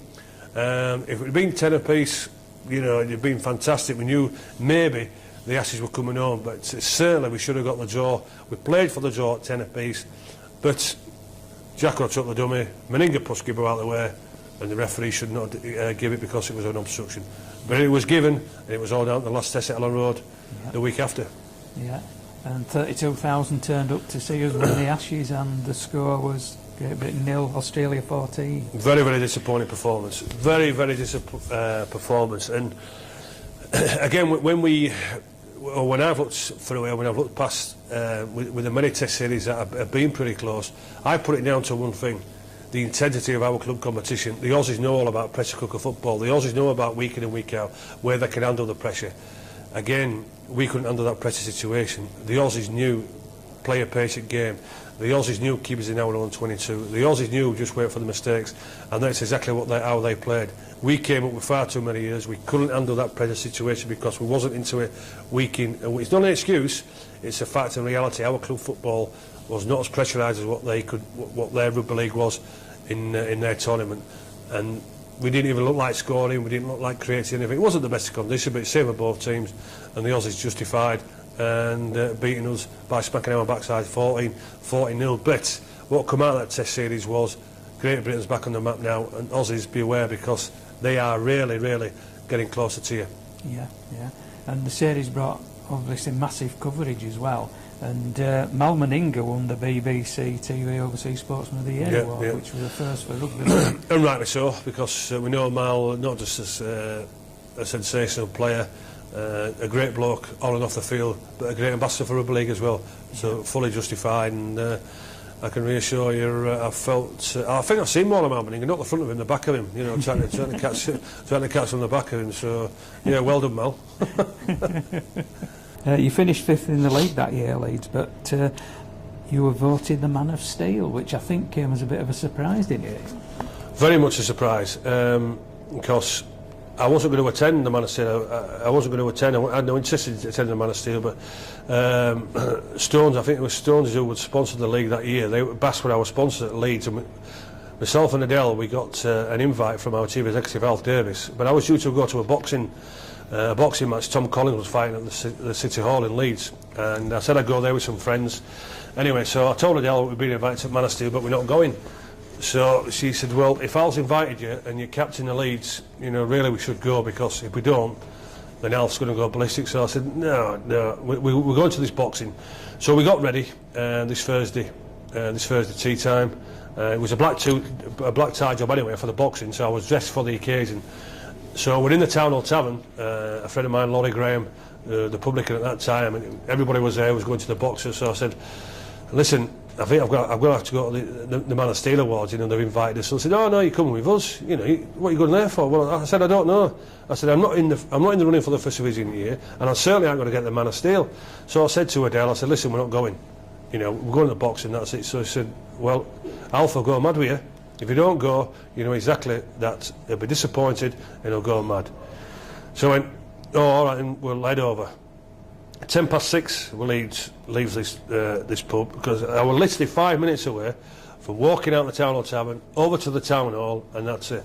So it was only Adele that convinced me to drive over to Manchester, the Holiday Inn when it was, to go to the Man of Steel. So we get into the hotel about 7:30, and waiting at the door, there's David Howes, who's the public relations man, and Tracy Barr.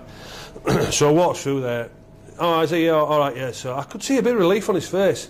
And I said to him, I said, well, I'll tell you what you're looking at me. I said, I don't even know what I've come for. You know, I'm not here for any awards. I said, I'm here because Bass invited us, but I'm supposed to be at the boxing do. I'd have a bit of the boxing do, the Man of Steel, because I'm not even here for all. Anyway, so as the night goes on, you know, we sit down and I'm on the Bass table with all their managers and top guys, and Alf, and there's me and Adele, we're having a good night as it is. Anyway, so then it comes up to the ceremony, and then the Man of Steel comes up, because that year everybody thought Dennis Specs were going to win it. So Ali Grayson gets up, he's doing the Master of Ceremonies, and so then he starts it. Well, we're here now for the Man of Steel Awards, and the Man of Steel is given to the guy who's made the most impact over the 12 months, and this guy has played 10 test matches over the 12-month period. And I looked at Adele. The guy scored 6 or 7 tries he scored in them 10 tests. And I looked at Adele and I went, that's me. And she didn't have a clue. And I looked at all these Bass people here, and I just said, You cheeky bastards, that's why you got me here, because I won the Man of Steel award, and that's for the only way you try to get me through Bass, because the Rugby Football League can't tell you, nobody can tell you, and that's the only way they got me to the Man of Steel. And once you went on and did the spiel, you know, I'm absolutely delighted and ecstatic, but the moral of it, I was very, very lucky. I was 5 minutes away from not being at the Man of Steel Awards because I was going to a boxing match from the guys from the Town Hall Tavern at the Leeds Town Hall. But I will put it all down to Adele, because she convinced me to go to satisfy our chief executive, Alf Davis, because of the sponsors. Did Alf know? Do you think they had an inkling? Well, if he did, he never let on one little bite. He just said to me, there's 2 tickets here for the Man of Steel Awards, I'd like it to be there. That was it. Yeah. And I didn't, because I wasn't in the Player of the Year. If you're not in for the Player of the Year, you've no chance of the Man of Steel. No. And that was that. And that's the story of the Man of Steel Awards, and that's and I won it, and totally delighted. And what I did do, I dedicated the award to David Ward, because he took the chance to move me to stand off at Leeds, and the opportunity came there, and that's when I started making my name really as an international player. And I dedicated my Man of Steel Award to David Ward, and justified as well. You were made an offer from Maurice Lindsay to join Wigan at that time as well. How did that come about? Well, we was at Stone's bit promotional function again, and myself and Colin Maskell was representing Leeds, and obviously where it was going for myself, you know, playing at stand-off, doing pretty well. They were looking, you know, to bring a new guy in to maybe take over that position and work with Sean Edwards, because Greg, in a way, was maybe coming to the end of his tether, and Sean was going to move to scrum half, and they wanted to stand off. So Maurice approached me for a 3-year deal. But I turned it down because I felt as though the way that Leeds were going, they were going to compete for it, and I wanted to stay loyal to my hometown club, Leeds. But in hindsight, which is a wonderful thing, if I'd have known the way that the relationship would have been with myself and Doug Lawton, I would have signed that piece of paper there and then. Yeah. And it was a large contract. Was it about £100,000 a year? £100,000 a year. If it was a 3-year deal, yeah, it was going to be £100,000 a season he offered me. Yeah. Was that a lot more than you were on at Leeds? At the time, I was on £20,000 at Leeds, so it's a hell of a lot more. So if you talk about loyalty, then and I say I believe that Leeds were going to start to win things, but unfortunately, the way that it turned out with a coach who they brought in, Doug Lawton, absolute disaster. What was the problem with the Lawton era? Because you won nothing really. We won absolutely nothing. But I say, from my point of view, with myself and Doug Lawton, I advised and give Doug advice exactly how big a Leeds Rugby League club was, exactly what the supporters wanted, exactly what the directors wanted. But what I told Doug Lawton was, it's going to take him at least 18 months to settle in. Again, he was at a small town club with this. Leeds is a big city club. Leeds is a big club where it demands success, where it demands pressure, where it demands where people want your involvement day in and day out. But did he take that advice? He took it in a way, well, don't try and advise me, Sco, who do you think you are? And he got it in his head, which may be right, because the board of directors, and especially the chairman at the time, you know, they always came and asked me, you know, if everything okay and whatever. I only told him the truth, and I wanted the best for Leeds Rugby League Club. But he seemed to take it his own way, and what he wanted to do was bring his own men in, bring his own players in who realistically would say nothing about him, the way his coaching was, the way his man management was. Well, I can tell you now, the 4 years when I've been under him, it was the worst that I've ever been associated with. The team dressing room and the team spirit is the worst that I've ever been involved with. And as far as Leeds Rugby League Club goes, in my opinion, it's the worst mistake they have made in the history of their club. It's been going well over 100 years now. It's the worst mistake they have made by bringing him in. He got rid of 24 players out of 25. The only player he didn't get rid of was me. And also, what I found out later when I did leave is that every board meeting what he had every second Tuesday, the first thing on the agenda was he wants to get rid of Schofield, and the board of directors said, well, you're not getting rid of him, so forget about it. You know, you've got to work with him, and that's it. But the relationship was non-existent. He had no respect for me, and I certainly had no respect for him. And when he was there, and when he did finally leave in '95, there was an offer of a 2-year contract on offer, and I said to Alf Davis, the chief executive, well, if he's staying, I'm going. I'm off, because there was a couple more teams interested, pretty obviously. I said, I'm off, so you decide what you're doing. Anyway, what Leeds did, they realised that Lawton's man management was rubbish and it wasn't going anywhere. All right, we got to 2 Challenge Cup finals. He brought in some players who played sort of attacking rugby, brought his own players in, but also too, what he did do, didn't bring any success. He left the club nearly £4 million in the debt. They nearly went under the wall. And he left because Dean Bell, Alf Davis, had contacted Dean Bell and encouraged him to become Doug Lawton's assistant, to be moving in then to the first team coach, maybe in a year or two's time when Lawton decided to leave. Lawton then left because he knew the professionalism of Dean Bell. He knew exactly that Dean Bell would work himself out. So he resigned, and when I found out he resigned, I was away for 4 days with Adele, Danielle and Jonathan, my children, down in Great Yarmouth, just away for 4 days. A friend of mine who was down there told me straight away that Lawton had resigned. I couldn't believe it. I phoned up Alf Davis as soon as I found. I said, listen, what's this news? Lawton's resigned. He went, yeah, he's gone. I went, right, get that contract out. I'm back on Friday morning. I'm signing that 2-year deal. Now he's gone. Plain simple as that. The worst mistake Leeds Rugby League Club had ever brought by bringing Doug Lawton to that club. And as far as I'm concerned, Doug Lawton has done for Rugby League absolutely, Leeds Rugby League especially, absolutely nothing. He ruined that club and certainly tried to ruin me as a player, and I was absolutely delighted that he went and left our club, and it's, as far as I'm concerned, the worst mistake. Letting him take over David Ward, a massive, massive mistake.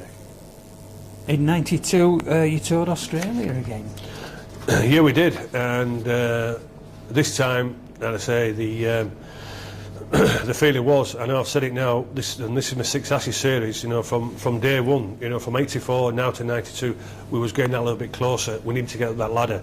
Well, as I say, when the Aussies came over in 86, they'd gone 3 runs up the ladder. But from that performance, from 86 now until 92, 6 years later, we had gone 4 runs up that ladder. Yeah, we were ready for the Aussies this time. We certainly felt that, yeah, we're winning the Ashes now. We wasn't bothered about going over there. Our big boys were coming. All our best players were going. 10,000 British people were going over there to see the second and third test. So when the first test came along, we couldn't wait for it. It wasn't the best preparation because we lost a couple of games, you know, to a couple of the NRO clubs. I think the last one to Panama before the test game, but really we was going to be remembered by competing in the test series, by hopefully bringing the Ashes back. And if you look at that first test, it was only 2, and I don't think it's ever been done before in Rugby League. Martin Afire being caught from behind twice. And Ettinghausen did it twice. We got the ball out to him as quickly as possible by 2 long balls, and he got caught from behind twice. And the result of that game reflected, if Afire had scored him 2 tries, we would have won that test match. We would have won it, and we knew that ourselves. All right, I think we got beat maybe by about 12 or 13 points in the end. But the Aussies knew they'd been in a test match, and they knew that we were ready. And they knew certainly for the second and third test that it wasn't going to be that easy. The sad thing about, I guess, with the first test, not just the result, was Ian Lucas, you know, Sally got injured, a serious neck injury, and unfortunately he didn't play again. But boy oh boy, with that a test match, what we totally enjoy, even though we got beat, and the Aussies knew themselves that they'd been in a test match, so we couldn't wait for that second test. Not just because we felt as though, yeah, we're going to beat you, but all our fans were there. There were 8 to 10,000, and I'm getting goose pimples now as I'm talking. As we're driving into the ground, we're seeing all these English fans, and when they're seeing our coach, they're all cheering. And one group, they were called the regiment crew. They're all dressed as regimental there and blowing the pipes and all this sort of thing. And to take your mind off the game, yeah, we did a little bit because we're thinking they're here for us, right? We're going to win this. We're not just going to win it for them, not just for ourselves and the families and all the coaching staff. You know, we're going to show the Aussies here how we can perform. And it started raining. Does that worry us? No, it didn't. The Aussies again, they're making excuses, you know, and also too we're hearing, oh, the Aussies don't like it out there. The atmosphere, the pitch is too close. They haven't brought the right studs for them. Well, like that, they'll sod that. I'm not bothered. We're not bothered about that. So I think, as you can see when we come out for that, the desire on the faces there. And you look at the way that the game went. I think you look at that pack of forwards, the way Wigan were. They were like a pack of dogs. It was a total Wigan pack of forwards. And Billy McGinty, like making his debut, you know, it just sensational. And that Wigan forward pack, well, just totally destroyed him. And I think not just with the scoreline when you look at it, we just played off the cuff rugby league. Nothing Malcolm really could do about it. It wasn't the way that the game plan was. It wasn't the way that we were supposed to play. We went out there to play, and whatever was in front of us, we were going to play against that. And the forward was magnificent, and the tries what we scored. And we went in at half-time, 22-0 at half-time. And you'd expect a coach really to be, come on, keep going this, keep doing that, don't change this, watch him. The words simply for Malcolm really was, don't change your fin, lads. That were it. That were it. That's all it needed, totally quiet.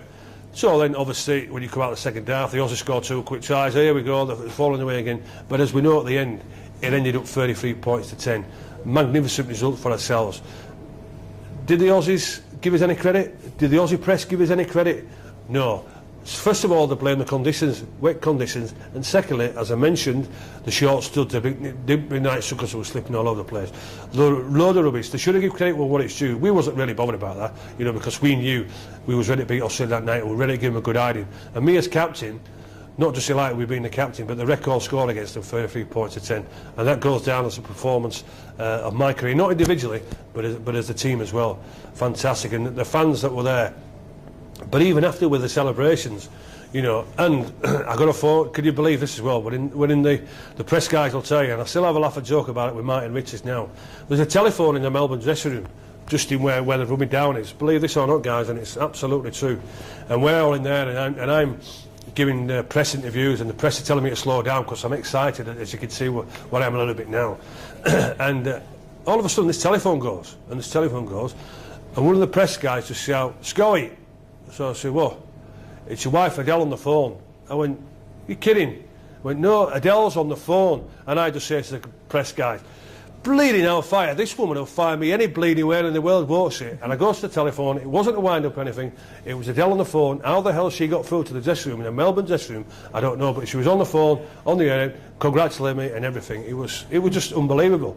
And they'll tell you there, and I say, well, she found me in other places as well, by all accounts, allegedly. But yeah, it was just amazing what it was. And even after, there wasn't the celebration in a way with champagne and getting drunk and boozing. We went to this nightclub, and realistically, we were just, well, we can't believe what's happened, but you know, we've done it, and we'll see what happens tomorrow. We're flying up to Brisbane tomorrow, get rid of the eggs and perks hopefully, and then see what happens. But we knew that night it was just a moment. You know, when you get a moment where you feel everything's right for us, and that's exactly well that night. We're in Melbourne in '92 in the second test. Yeah.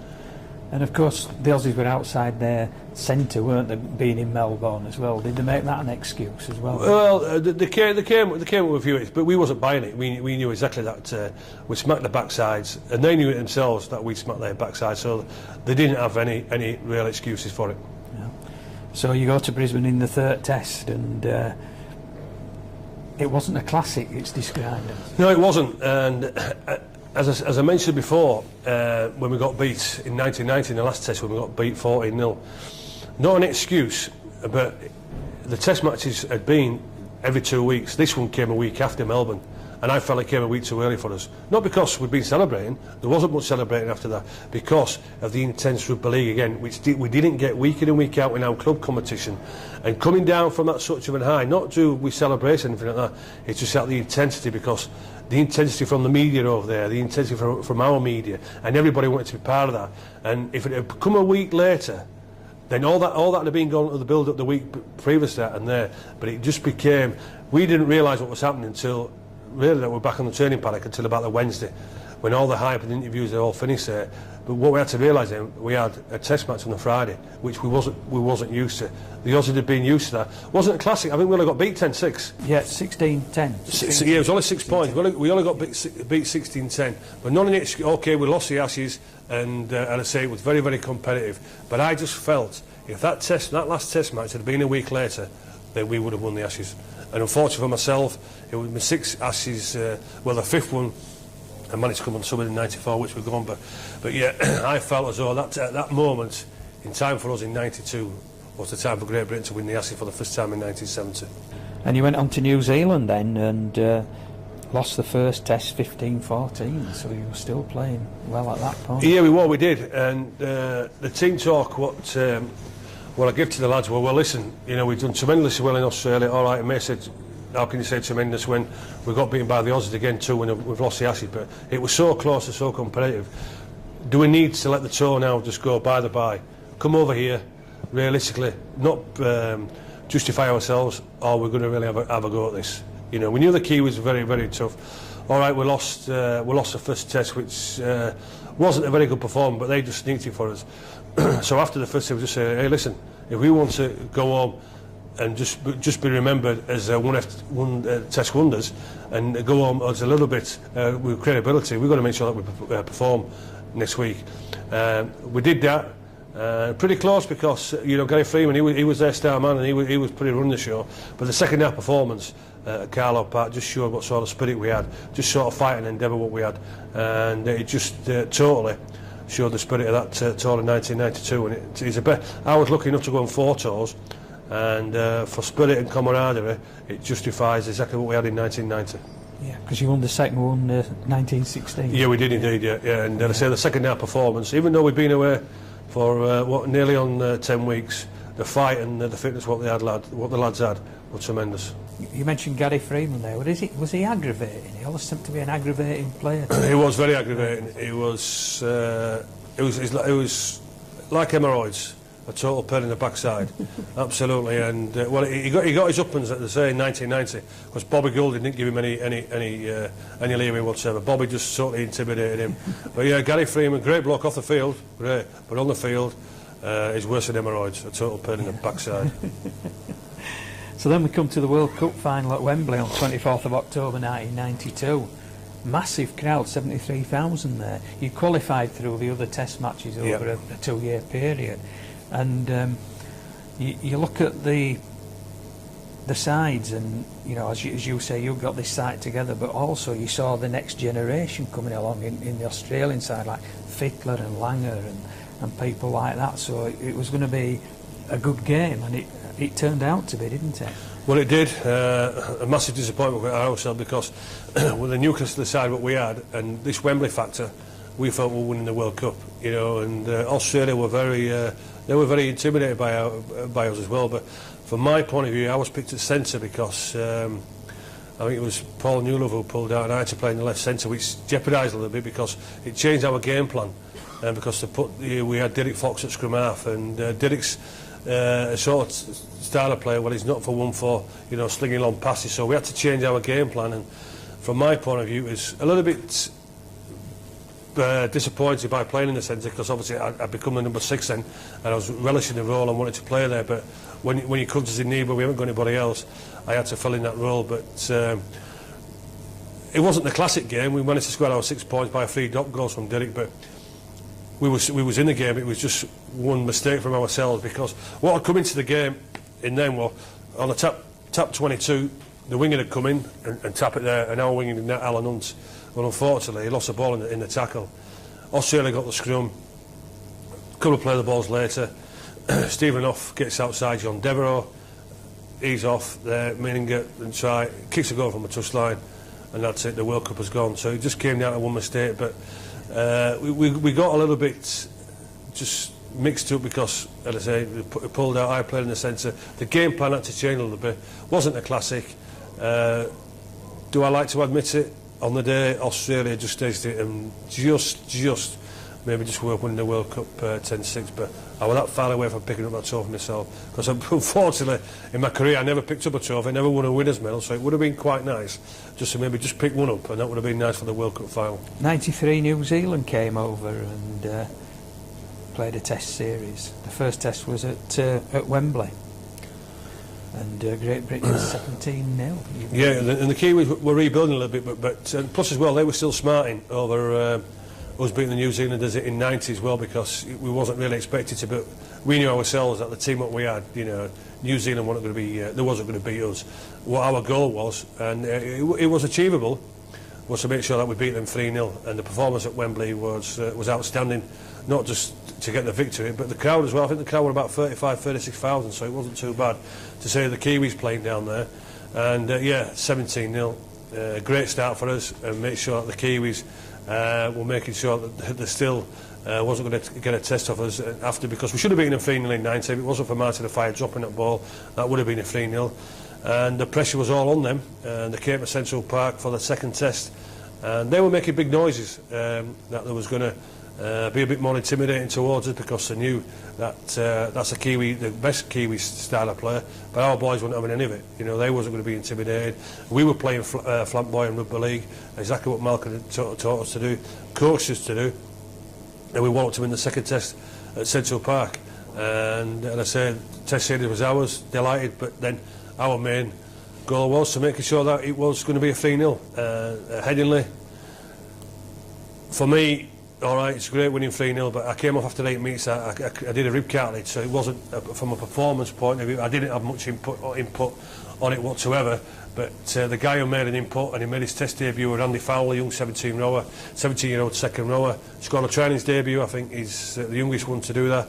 So, we won him quite convincingly, and now you can see that Great Britain seriously were the second best nation in international rugby league, and delighted to be captain of a Great Britain team that beats the Test nation 3-0.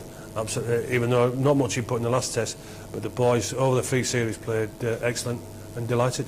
Yeah, and in that, of course, Sonny Nicol got sent off as well in that match, so you beat them with 12. Yeah, we did. Yeah. Sonny, well, as we know from his career, got a little bit hot-headed sometimes. But obviously the Kiwi guy may just thought he could intimidate him a little bit, and Sonny took it into his own hand. But yeah, wasn't much of a problem for ourselves.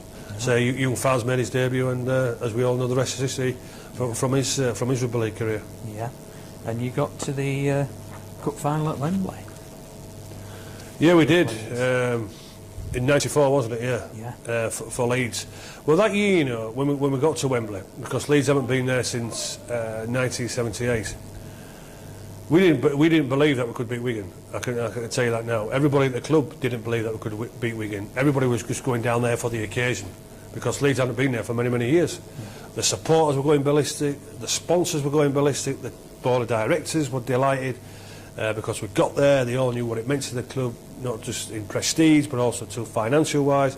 But the players themselves, the way that Wigan were, we didn't believe that we could beat Wigan. So we went down there just in a total relaxed mood. You know, we're going to go out there, we're going to enjoy the occasion, we're going to play well if we can do, and if we can get the results, even better, that's a bonus. Overall, we didn't play too bad. You know, Wigan was supposed to give us smash our backsides a little bit, but they didn't. What a bad performance for ourselves, but the laughable thing about it wasn't as if we didn't care less that we didn't win. It's that the club were just delighted, not about the result. They could care less. It was just getting to the final, the prestige of it, and the fans just enjoying the occasion, and the directors, which is totally wrong, because you know we should be going down there and say, listen, you're going to win this, you're going to win that. That mentality wasn't there for us in '94. The year after, in '95. Totally different. We thought we were going to win in '95. We went down there thinking after last year's performance, because we played pretty well that year, we're going to beat you. We fancy our chances this time, Wigan. It was a totally different mentality. Even the fans thought we could win. Even the directors this time thought we could win. But what an absolute rubbish performance we put in. The performance that year when we felt as though we could win, because we went down a little bit more serious from it, believing ourselves, yeah, if we perform like we did last year, then we can win, but we put in a rubbish performance. The celebration compared to the year before was absolutely dour, because everybody got it into their head, from the supporters, the directors, the sponsors, that yeah, we're going to win this year, and it was even worse. So the losing was far better than winning, and it's totally wrong, isn't it? But I say it's fantastic. I say I played at Wembley 3 times, but what I will say about Wembley is it's no place for losers. It's only there for winners. No place for losers whatsoever, but it's the best atmosphere in the world. Sensational. Yeah, because this time, of course, you got on. You weren't the sub in those 2 matches. Yeah, I did. I managed to partake in a way. I scored a try in the first one in '94, but as I say, which was an excellent performance by ourselves, because it was a relaxed performance. But in '95, more serious, and we didn't perform, and we were rubbish, and everybody was very disappointed. Not disappointed, but thinking, well, why didn't you win? Because we expected you to win this time. Well, they didn't expect us to win the year before, because it was there as a celebration, because Leeds hadn't been there since 1978. The Aussies came again in '94. The first test was at Wembley. Yeah. And you beat them 8-4. Well, I didn't play in that first test, so I felt myself controversial. I was dropped. I think my form warranted it, but this is where I started getting into a bit of a spate with Maurice Lindsay. Maurice was the manager. He just made Ellery his coach, but I just felt a bit of a conspiracy between Mr Lindsay and Mr Lawton, because the reason why I say that is that I was coming up to equaling Mick Sullivan's record of 46 caps, and I wasn't in a way getting on with Mr Lindsay. And Maurice himself, he'll tell you, and everybody knows, pretty powerful man in the game, and I believe there's a conspiracy to leave me out in that first test. My phone wanted it, but obviously different ideas from Ellery. But I tell you what, I was doing the BBC summarising with Steve Ryde in the studios, and we know Sean got sent off with that tackle on Bradley Clyde. They did it with 12 men. Jonathan Davis scored that spectacular try. One person we were absolutely delighted for the Great Britain team to win that test match was myself. No bit of disappointment that I didn't get selected. They had their own reasons why I didn't, but I was delighted. When Ellery came back on the Monday, the first thing I did was went into his office, congratulated him on the victory, and hopefully he can win the next two and bring the Ashes home. But I was fortunate enough to be selected for the second test at Old Trafford, which was a disaster. Again, the performance again wasn't nowhere near as good enough what it was in the second test. The pressure maybe got to us again, and as I say, they just absolutely walloped us at Old Trafford. One cap away then for equaling Mick Sullivan's. Got picked a substitute at Ellen Road, but what they did do, which was I felt pretty negative from our point of view, on the instructions of Mr Lindsay, first of all, nothing to do with Phil Clark being picked at stand-up, but that was a negative because it was more defensive orientated rather than being attack-minded and looking to score tries against Australia. But we was bringing the pitch in 7-8 yards, which, trying to cut down Australia's pace. Well, if it cuts down Australia's pace, it cuts down ours as well. But yeah, selected on the bench for the test, and I think it was about after 17-18 minutes, Phil Clark goes down with a serious ankle problem. Who's first out on the bench? I am. I'm a standoff, I'm a back. Nobody's stopping me getting on that pitch. So I takes my top off there. I'm not waiting for number 16 to come up or Phil Clark, number 6 replacement. But yeah, I'm on the bench there because I want to get on there, because the way things are going, I'm thinking, well, I might not get this 46 cap here, but I'm on that pitch and I get it. And once it announced it, he announced it, did the announcer, replaced Phil Clark, number 16, and he equals Mick Sullivan's record. Well, I was absolutely delighted with that, but I tell you what, there was no man stopping me getting off that bench and getting on that pitch. So not just playing for Great Britain, but equaling the great man's record, I'll tell you. Yeah, it's a tremendous record, because what are the second place people? That will be about in the 30s. I think the next one's 36. Yeah. But I say, going back to that, myself and Maurice Lindsay, I do believe if it wasn't for him, that I would have got 50 caps, and I would have got 50 above that. Because the 1995 World Cup comes around the year after, and I'm coming on again to Phil Larder, where Phil Larder was the coach, and John Keir was his assistant, and my form justified being selected for the World Cup in '95. And I didn't get selected for the initial 40-man squad, but Phil Larder said if anybody's form is showing form, anybody's players is showing form, then yeah, he can get into the squad. My form was sensational at the start of the season for Leeds. Dean Bell just kept saying to me, listen, keep playing like that, you're going to be in the squad. Anyway, the form was excellent. Anyway, as a team, the squad is getting announced a week prior to it. Phil Larder calls me into his office at Redhall, and John Keir's there. Anyway, so this is the Tuesday before the squad's announced on the Monday. So he tells me all about where the England squad are going to be staying. They're staying at Brighouse, the hotel there, the grounds where they're going to be training. And also too, he asked me some questions. Do I have the desire to play for England in the World Cup? Well, I'm not going to say no, am I? When the England coach is asking me. Yeah, of course I have. Can you stick to game plans? Of course I can, whichever strategy you want me to take. Then I'm going to take that. Would you stop going for interceptions? Well, if you want me to, yeah, but no, I won't. Once I'm on that pitch, I'll play in front of me and see whatever I see, I'll go for. But you've got to tell a little white lie on that, haven't you? Yeah. So that's exactly what I did. So he outlined to me that my form was good, and that I will be receiving a letter that I will be in the World Cup squad the Monday morning. Maurice Lindsay cotton's owed of this. I'm being told that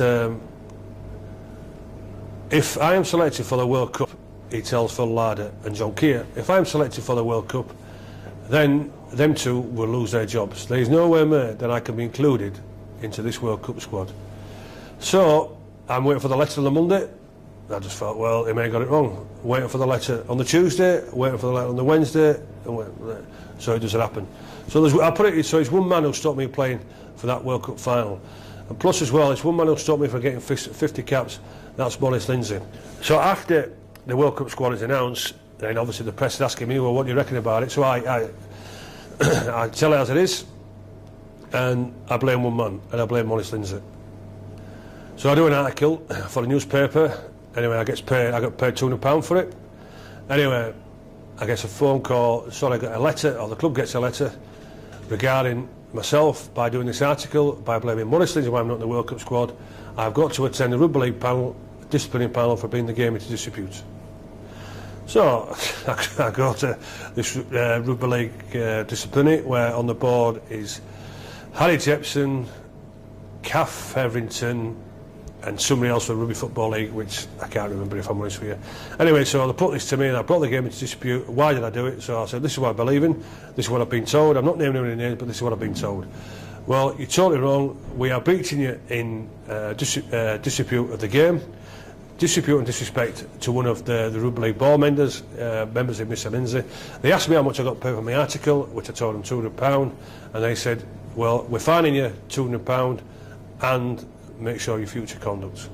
Well, I just thought to myself, well, if one man is not running this game, well, I'm afraid to say he is, and that's Mr Lindsay. And I just went, well, if a man cannot have an opinion, well, I don't think the game's going down the right lines, and I don't think he was the right man in charge of Rugby League. No. And he seemed to empty the Rugby League headquarters, didn't he? People just went and left.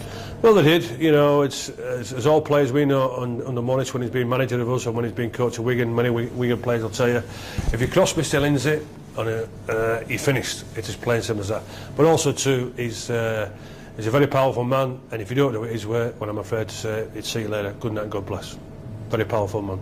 Yeah. And I, for one, I'm delighted that he's out of the game now. He's all been for his own ego. Has he been very good for Rugby League? Some may say he will do. We know the state of the game for Super League, and we all know the rumours about the Super League. We all know the rumours about the deal. But for me, has Maurice Lindsay been good for the game? I don't think so. And I will say, good riddance, Maurice. Hope we go to Australia and don't come back and spoil our game anymore. And just to talk about the 46 Test matches, did you ever think that would happen? You know, you'd never dream of that as a kid, would you? Not at all. And you're the only man who realises what a record Mick Sullivan created to have to chase that record. Without a doubt. When I started out at 8, every kid wants to play for the country, whichever sport they take up. And when I started out at 8, I wanted to be first of all, I wanted to be a professional Rugby League player. Secondly, I wanted to play for Leeds, but it didn't happen. I played for Hull, then I went on to play for Leeds. And then thirdly, I wanted to play for my country. And then, if you can, a bonus, captain your country. So that's a bonus. But yeah, everybody wants to play for their country. To do it once is magnificent. Somebody said to me when I started out, good job I didn't listen to Phil Lard, isn't it? And else I would not have played for my country. Not once, never mind 46 times. But play for it once is sensational. But to play 46 times is just a dream come true. But when I realised I could catch Mick was when I got to my 40th. And then what I did do, I worked out the international calendar and say, well, yeah, I could get to this. February 96 then, you signed for Huddersfield as a player coach. How did you go on at Huddersfield? Well, how that come about is that, Leeds, unfortunately, was going downhill a little bit. They were in massive financial trouble. And Dean Bell and Hugh McGann were the coaching team there. And I was injured. I tore my pec muscle at Swinton. And I went in to go see Dean and Hugh McGann because I had 1 year left in my contract and I wanted a 2-year extension. No more money because I wanted to finish my career at Leeds and then maybe move into the coaching department. So at that meeting, Dean Bell said to me, well, I've got to tell you, Huddersfield are coming for you. You know, they want you to go as player coach. You know, Della van der Velt's been on. So I said, I'm not interested in coaching as you. You know, I want to stay here. If you don't offer me a 2-year deal, then I'll play out my 12 months. I'm convinced that I'm worth them. Anyway, so Hugh McGann said, well, you know, you've got to think of your future. So then I got an indication thinking, well, if the right offer comes in here, you know, are they looking to sell me? So I just bluntly said to him, well, listen, lads, you know, I'm going to be honest with you, you know, if the right offer comes in for me, will you sell me? They said, well, under the circumstances, what the club is, Score, yeah, we'll sell you. So I went, right, give Della van der Veldt the telephone number. He phones me up, goes over, meets Dell, meets Ken Davey. Within 2 weeks, it's all wrapped up. Signed a 4-year deal for Huddersfield. They get 135 grand from it. So nearly half a year's service at Leeds. They paid 178. It's not a bad investment, is it? You know, I felt as though I get great service there. But yeah, I went to Huddersfield, working under as player coach Della van der Veldt. When I mentioned Dell earlier, when he was coach at Castleford for Leeds, he signed me as his player coach. I don't know what for, because once he signed me, he never spoke to me, never asked me about game plans, never asked me about team selections.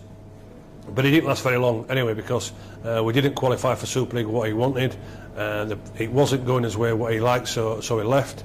So then we was literally nearly full time, and so we went part time when they appointed Steve Furris. I was allegedly Steve Furris's assistant, but he was exactly the same. It didn't work out from a point of view asking with team selection or game plans, but we managed to qualify for Super League. We managed to win the grand final against Hull. But what happened with Steve was the players didn't have no respect for him, and what happened was the players called a team meeting to throw into the hat, and because the board themselves wasn't pretty happy, so they wanted the ballot to see which players wanted Steve Furris in and Steve Furris out. And I said to him, listen, you can't be doing this. No way made, because we're in the middle of the season here. You know, we can't be getting shut of him. The board will get shut of him at the end if that's what's going to happen. So I went to Les Coulter, the chief executive, and said, listen, if you're going to sack him, you sack him, but don't be telling the players to get him sacked. You know, you keep him on, the players will play, and we'll see what we can do. We'll take it from there. Anyway, so we managed to get to the grand final. I didn't play in it because, unfortunately, the week before I tore my hamstring against Keighley, so I wasn't part of that one when we played Hull. But the boys played magnificent, great performance, and two teams went into Super League then, both ourselves and Hull. So then they sacked Steve Furris because the players didn't want him, and they appointed me as a player coach to go into Super League. Was the job too early for myself? Yes, it was, but I felt as though my playing career was coming to the end. The chairman, Ken Davey, was giving me his full backing. Excellent chairman, great bloke is Ken Davey. But unfortunately, I had a guy there called Paul Morgan, who was a sports psychologist, and I'm not into psychology. I believe if you can play, you can play. You don't need a psychologist who hasn't been in any sort of training park, hasn't been in any sort of training ground, hasn't been in any sort of team environment whatever to tell sportsmen how they can play. Anyway, this guy went Wednesday in the morning to Ken. They came up with philosophy or the fact that I didn't have my coaching badges, which if I was asked in the first place, they would have been told, so I wouldn't have been able to appoint anyway with the Rugby League so-called fame in the future. So I got the sack after 13 games, 2 victories, which, if you believe in stats, it's not bad, because first 13 games Malcolm really had no victories. John Keir had 1 and Tony Smith had nothing. So stats, if you believe in that, I'm a better coach than Malcolm really, Tony Smith and John Keir. But they're still in the game, I wonder why. So if you believe in stats. So it didn't work out at Huddersfield. Why did I go to Huddersfield? Well, I guess for security. They offered me a 4-year deal, a place going into coaching, but the coaching didn't happen because Van der Walt didn't have any backing from him, didn't have much backing from Steve Furris. So yeah, hindsight's a wonderful thing. Was it the right thing to do? No, it wasn't. I should have bit my bottom lip, I guess, anyway. Stayed at Leeds for that 12 months and see what happened. But I went to Huddersfield for security. But from a career point of view and a playing point of view, a massive mistake. Gary, thanks for coming along today. It's been great, and I hope you've enjoyed doing the interview. It's been a pleasure, and hopefully people, if they do buy the DVD, they'll enjoy the experiences of what I've experienced. And I just want to say, if I can do, just dedicate this to my son and daughter Danielle and Jonathan, and I'm sure they'll enjoy the experience as well.